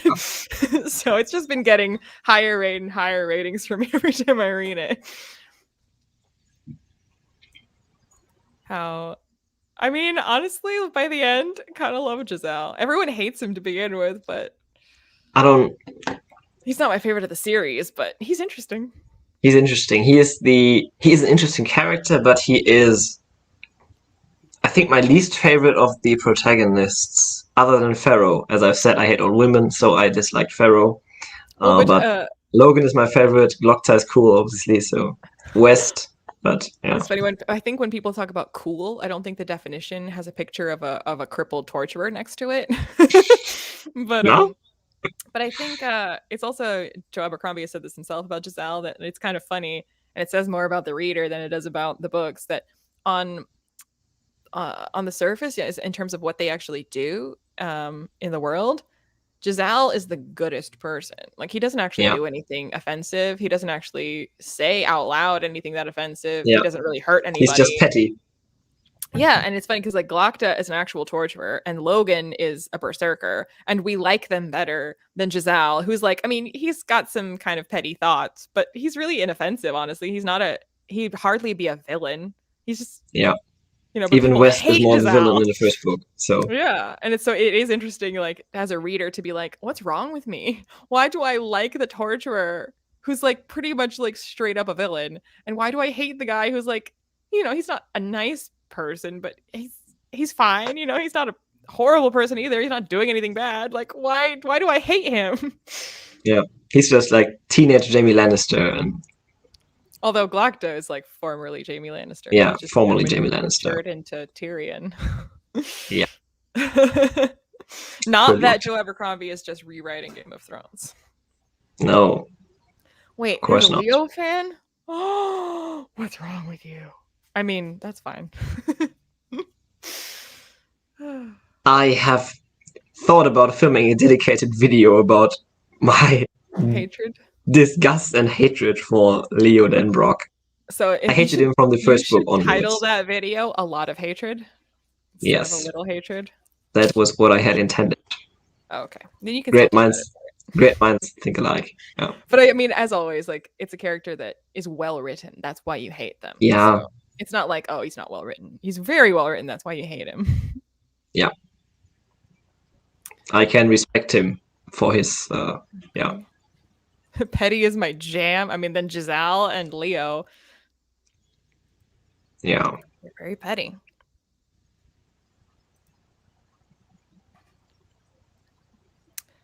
Um, yeah, I would agree with that.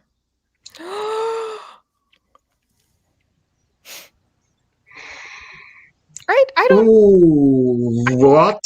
Artie is just as likable as anyone else. Yeah. I mean, she's an alcoholic, but who isn't? Seriously. So, Yeah. I mean, yeah, it's really.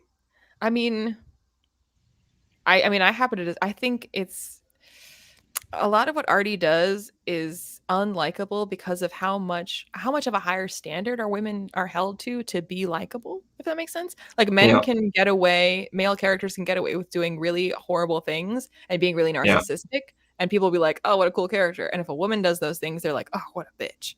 And so I think Artie is a great example of like she actually doesn't she's not any more unlikable than any of the other characters. She's a woman. And so like, oh, and she's such a bitch. she doesn't really hurt anybody. So, Yeah. And I she mean, certainly yeah, doesn't there aren't murder really, Giselle. yeah, and there are enough strong female characters in the other books by Abercrombie, I mean, I think starting with the Best Served Cold. the So, one thing standing in the way of you liking Artie as much as the others is that she doesn't actually get a POV. So you never actually get to hear what she's thinking. But yeah, nevertheless, like you get a really good sense of where her head is at because she's pretty vocal about it. yeah, So and she's one of those characters where it's better that you don't get her POV. She's like Nikolai in the Grishaverse. Some characters I just don't you think I'd shouldn't. ever heard Artie compared to Nikolai. I Yeah, wasn't expecting that. but there are some of these characters that you just don't want to know their thoughts. I think Abercrombie doesn't revel in grim or dark. No, It's never like torture porn. It's never like, no. let's just talk about how gross this is. Like, it's enough there to be very clear about what's going on, but it doesn't just like gratuitously linger on anything grim. Yeah, it makes me Yeah. sad. That's what I wanted to have from these books, and it didn't give it to me. Well, Mark Lawrence will give you that. Yeah, Do you like if I how ever. this video chat that's about negative reviews and why they're important has just become an Abercrombie gush fest? Who saw Who that would have coming on my expected channel? that? My I'm channel, my shocked. rules, all videos. I almost wanted to make a joke, and then I was too nervous when I was interviewing Joe Abercrombie to be like, well, for once, like every video I do, I find a way to work Abercrombie into what I'm talking about, and for once, like it's totally fine. I don't have to. It's the whole thing is about that. It's allowed. Yeah,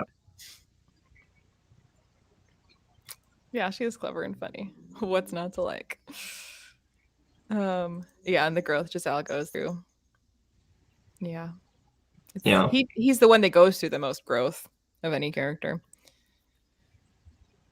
He has the best names. He's got some good names. Stranger Come Knocking. Yeah, all of those northern names are just so cool. Uh-huh. Um, But even the name Glockta, like I feel like yeah, the it's name, it sounds like the character that he is. yeah, it It, sounds edgy and like but not just doesn't edgy. It sound like a sounds real functioning word.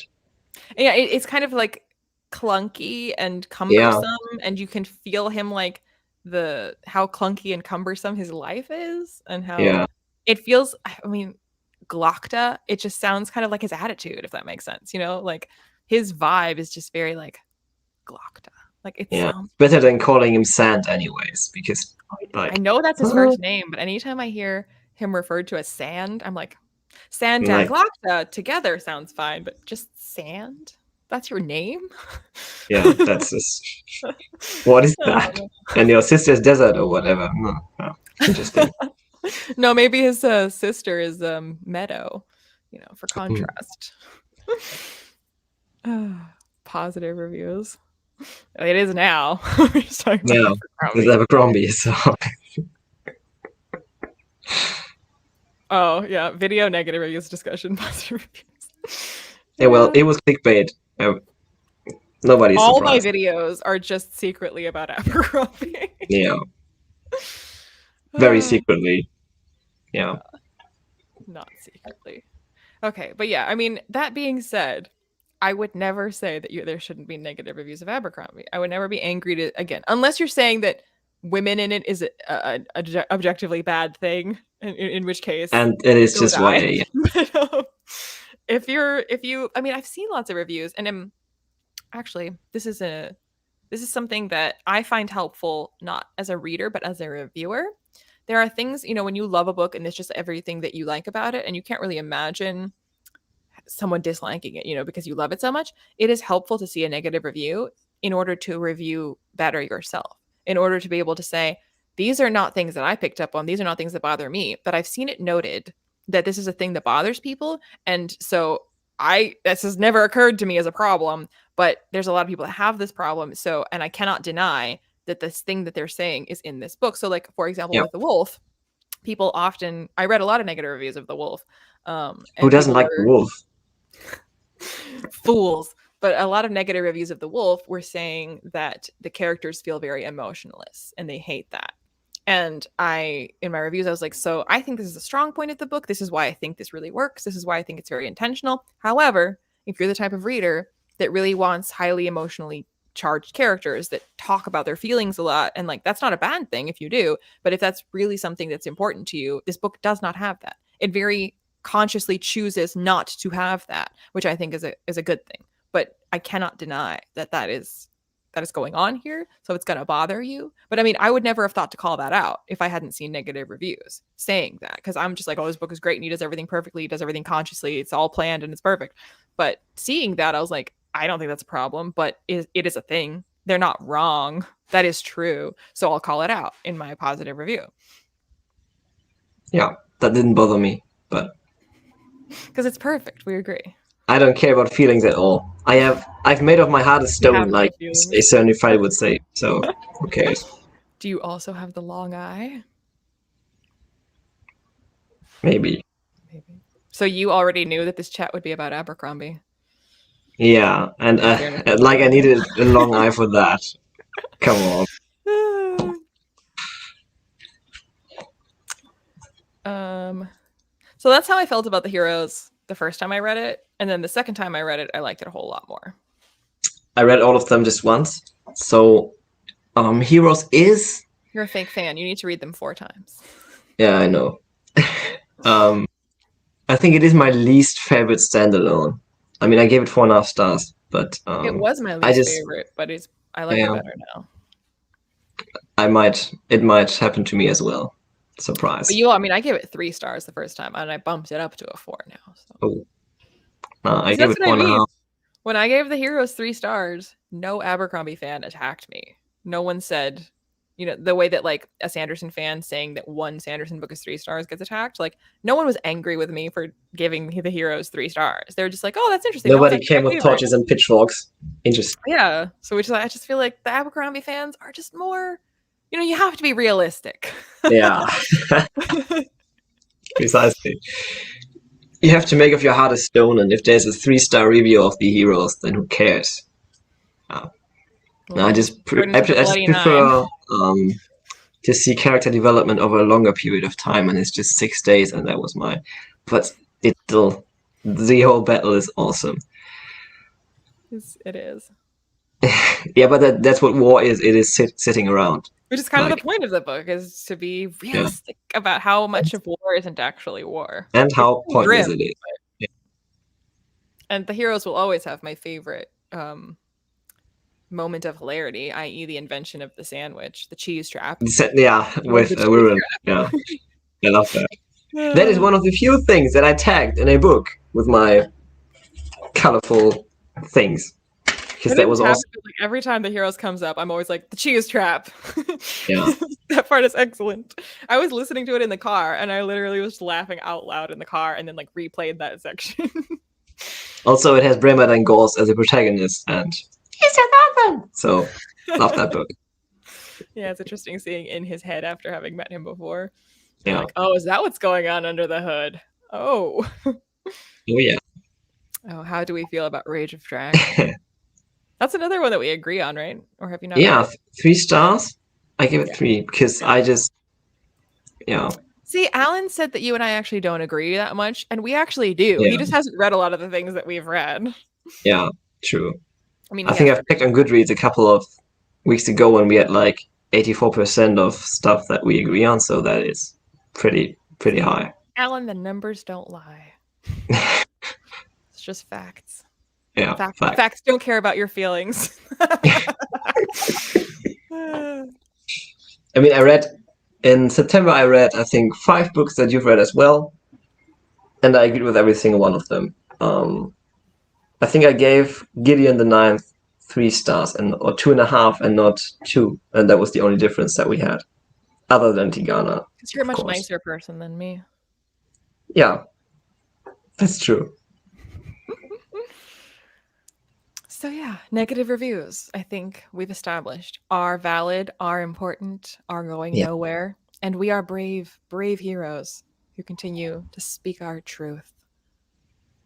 And everybody should read Abercrombie. Yeah. Everyone should read Abercrombie. I mean, I don't understand why anyone is subscribed to me and not reading Abercrombie, because honestly, like, what are you even here for? That's all I talk about. I guess for cat content. Okay, you can be here for 2 reasons: my cat or talking about Abercrombie. That's it, though. Yeah, that's correct. Well, any final thoughts about negative reviews, about Joe Abercrombie, about, I mean, not those things together at all, because those never the train shall meet, but those are mutually exclusive. But parting wisdom. Any upcoming wisdom of negative crowds? reviews? No, I don't have any wisdom to hand over. I mean, spoilers, the crowd doesn't have wisdom either. Yeah, surprise. Would have thought that. Yeah, no, I don't have any. A bad review can convince you to pick up a book.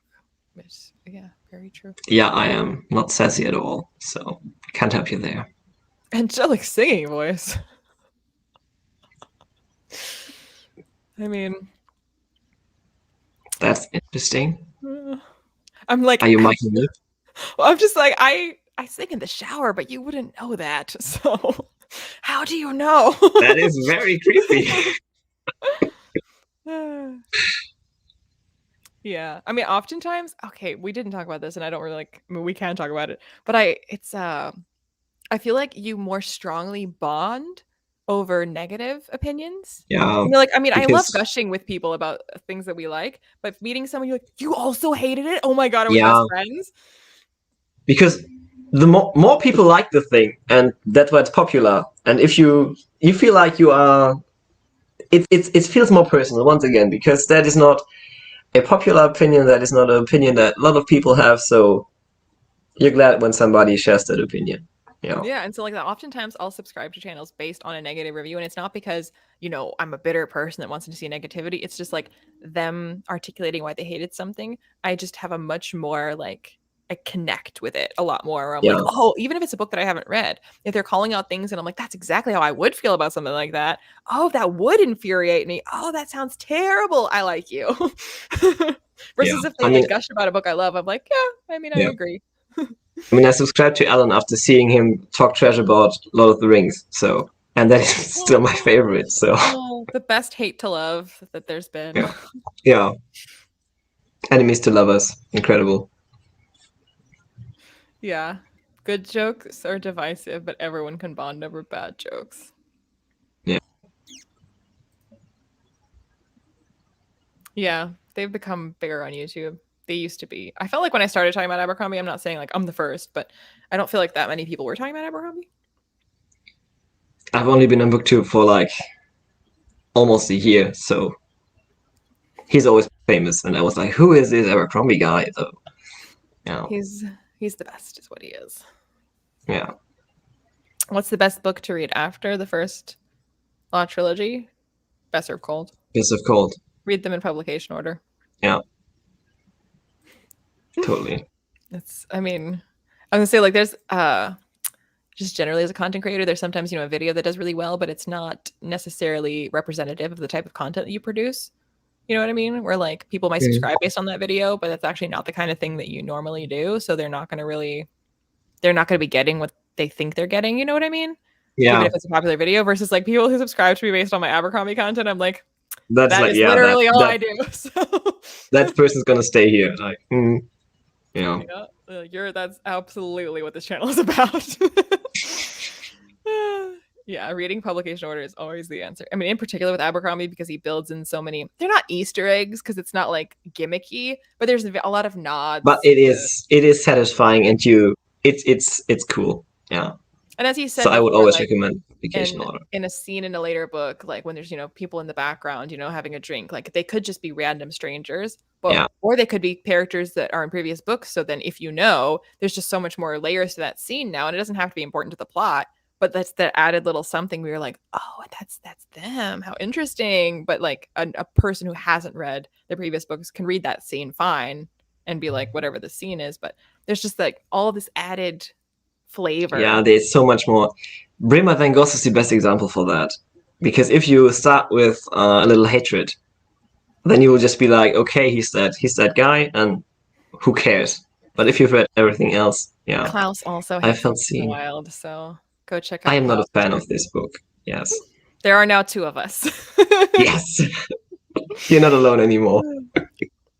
But The truth will out. you used a food example before, and like maybe I don't know, maybe this is I don't think it's gross. This is a thing you do. So like when you cook I'm vegan, but when you cook something like bacon in a pan, and then you have all of the like bacon grease left over in the pan, and then you cook something else in that pan using all of those flavors that are still in that pan, then you just have a much richer food. Like you could have cooked it on a clean pan with just like olive oil, but putting it in the pan that already had all of the sort of caramelized flavors, maybe from onions that you did, or again from bacon, then you just have like a richer flavor in the food that you cooked. And that's how the Abercrombie books are, where like the new trilogy is cooked in the same pan that the previous books were cooked in. So you kind of get all of these leftover flavors. Yeah. That's a great metaphor. That's better than the IKEA box metaphor. Hey, my IKEA metaphor was brilliant. Leave my IKEA metaphor alone. No comment.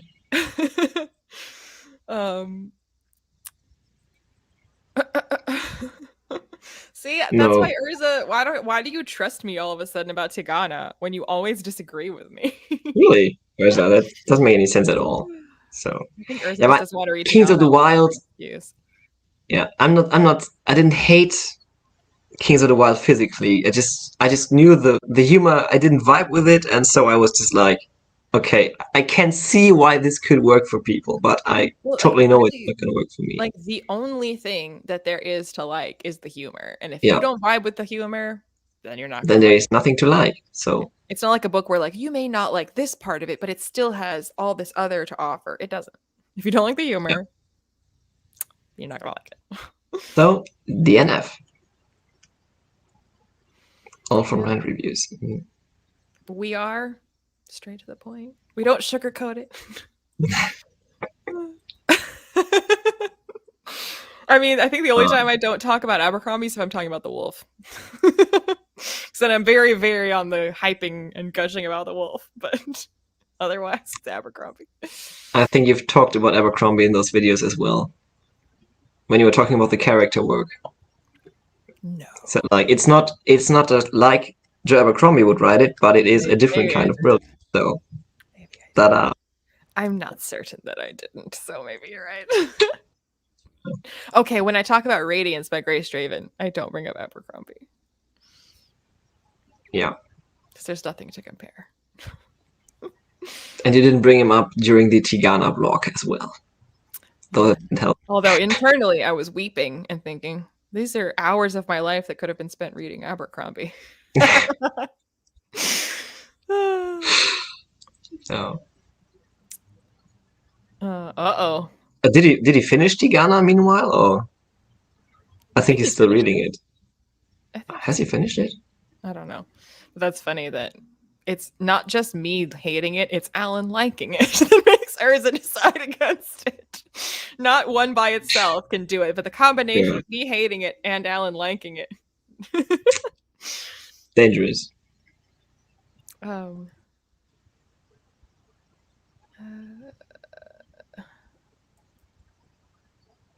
Back to Wisdom of Crowds. Oh, but if I was talking about Tigana and wishing I could read Wisdom of Crowds. Oh yeah, okay. I was like, huh? Who wants to go back to Wisdom of Crowds? Okay. Want to weep. He's been reading it for. I mean, it took him 4 months to read the books that I gave him since July June, because he didn't have time. Yeah, it started in June during the read along, and that is why our team didn't win the read along, because we missed that single book that Alan didn't finish. What is a dad book?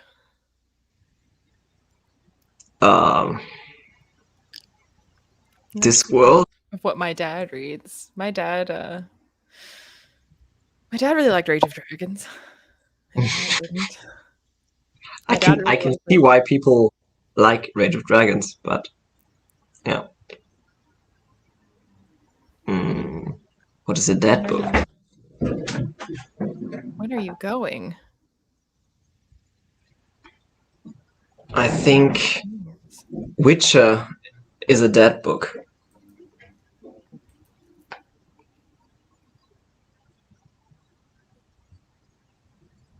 Yeah, that's what I was thinking. The dad books are like Dan Brown and Clive Cussler. Oh yeah, Dan Brown. Oh yeah. Deacon or who's the guy that James Patterson? Oh yeah, the one who writes like 50 books per year. All the books that are in the airport. Yeah, Sharp Yeah. is a dad book. Jeffrey Archer. Yeah. And my dad read all of the Master and Commander books. Mm-hmm. And I don't think he's read Hornblower, but Hornblower would be a dad book. Yeah. So yeah, you're right. Alan does read a lot of dad books. Not anymore though. He used to read a lot of dad books. Now he's just reading He's reading what I'm Punished making read. books. Six Crows, Echotar. Yeah. So Those my are not dad bad. really liked, or not really liked, but no one made my dad read ACOTAR. He read it not as a punishment, not as a bet, not as a challenge. He read that and then went on to read ACOMAF. And I was like, Yeah, he told me. I will read okay. Akuma sometime. So, yeah. But once again, I will not leave a rating because I will not like it. Maybe that'll be the big surprise of the year that ends up being your favorite. You'll be like, guys, I didn't think this would happen, but ACOMAF is my favorite book.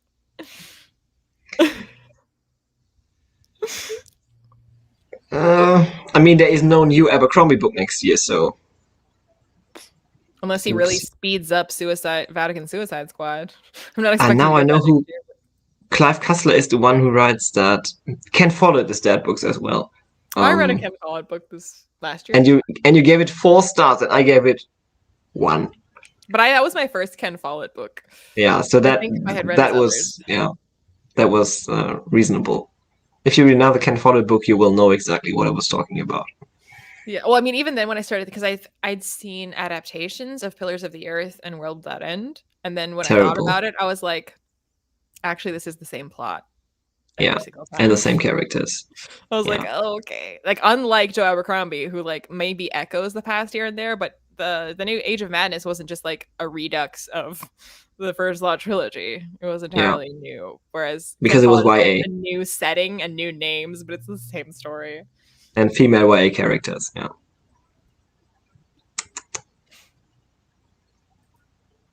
The other guy from World Hoppers. There's only one other guy from World Hoppers. Alex.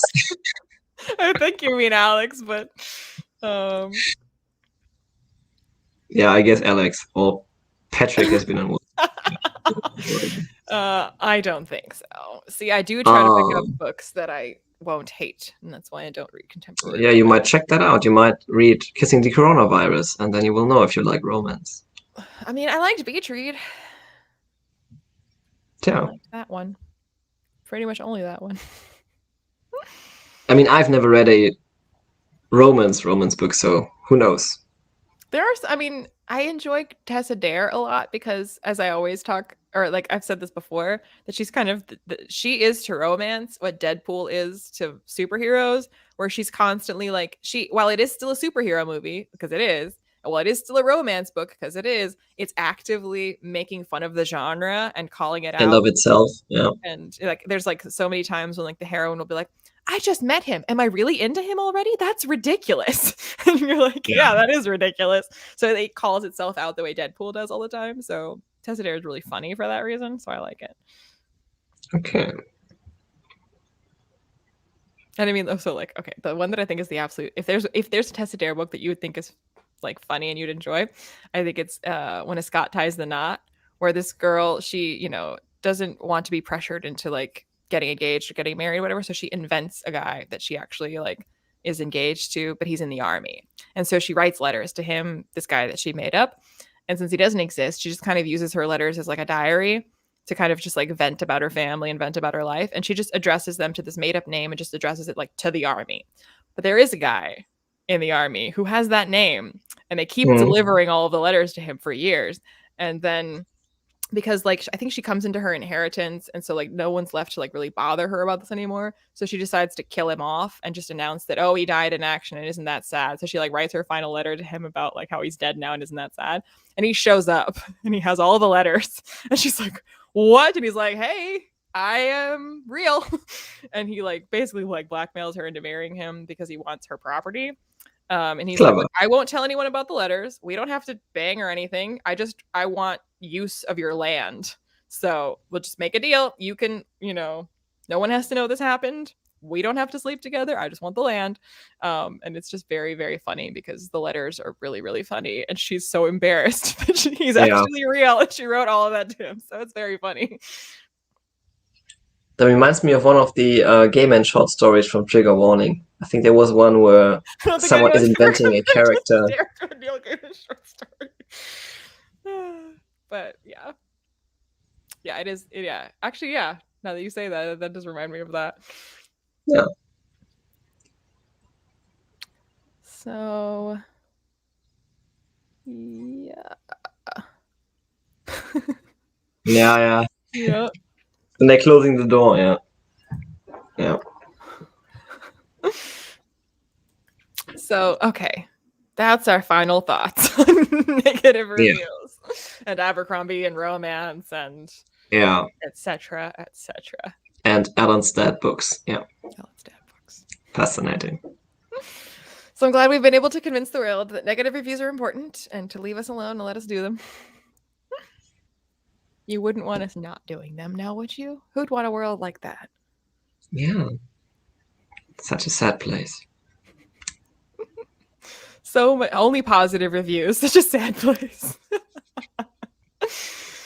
Hello from Canada. All right. Well, thank you very much, Klaus, for joining me for 2 hours. I mean, as usual, we didn't stay on topic, but we knew this. Yeah. As usual. We didn't talk for an hour. Yeah. Surprise. I mean, we kept on topic for like a full hour. And then the second hour is always, Always. We didn't talk about Sanderson a ton, so that's that. Yeah. So.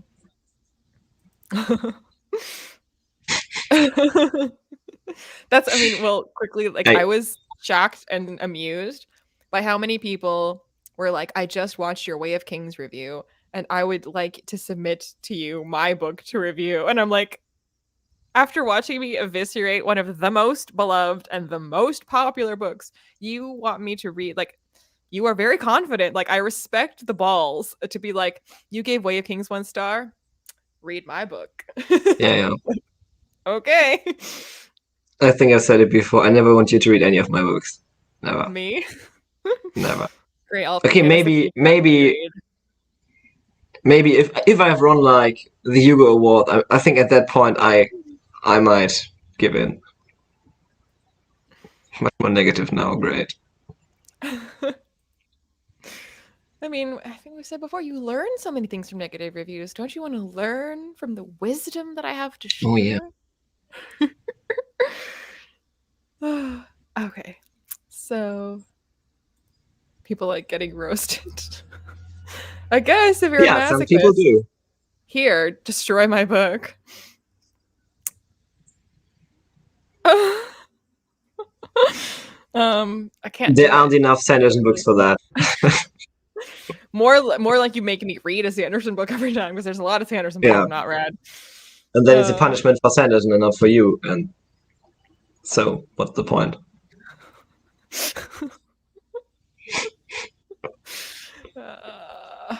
Okay, so for real. I think that was Dreams of the Dying. This is not English. I mean, words have meanings. This is not how words work. I mean, yeah, maybe they are just trying to get me to like basically edit their book for free. That's fair. Yes, I agree. I should get prizes for shoehorning in my mom. According to my mom, Abercrombie owes me a cut of his book sales. Yeah. Alrighty. You should have asked that in the interview. Maybe if I ever get a second interview when I feel more comfortable with him. And then I'll never get a third because I got too snarky. Yeah, too comfortable. Well, thanks so much for joining me. Thanks for joining me also in posting negative reviews about these well-beloved books so I'm not so alone. Yeah, Appreciate your bravery. Thank you for your service. always a pleasure. So yeah, enjoy the rest of your weekend. And we'll see you in another negative review soon.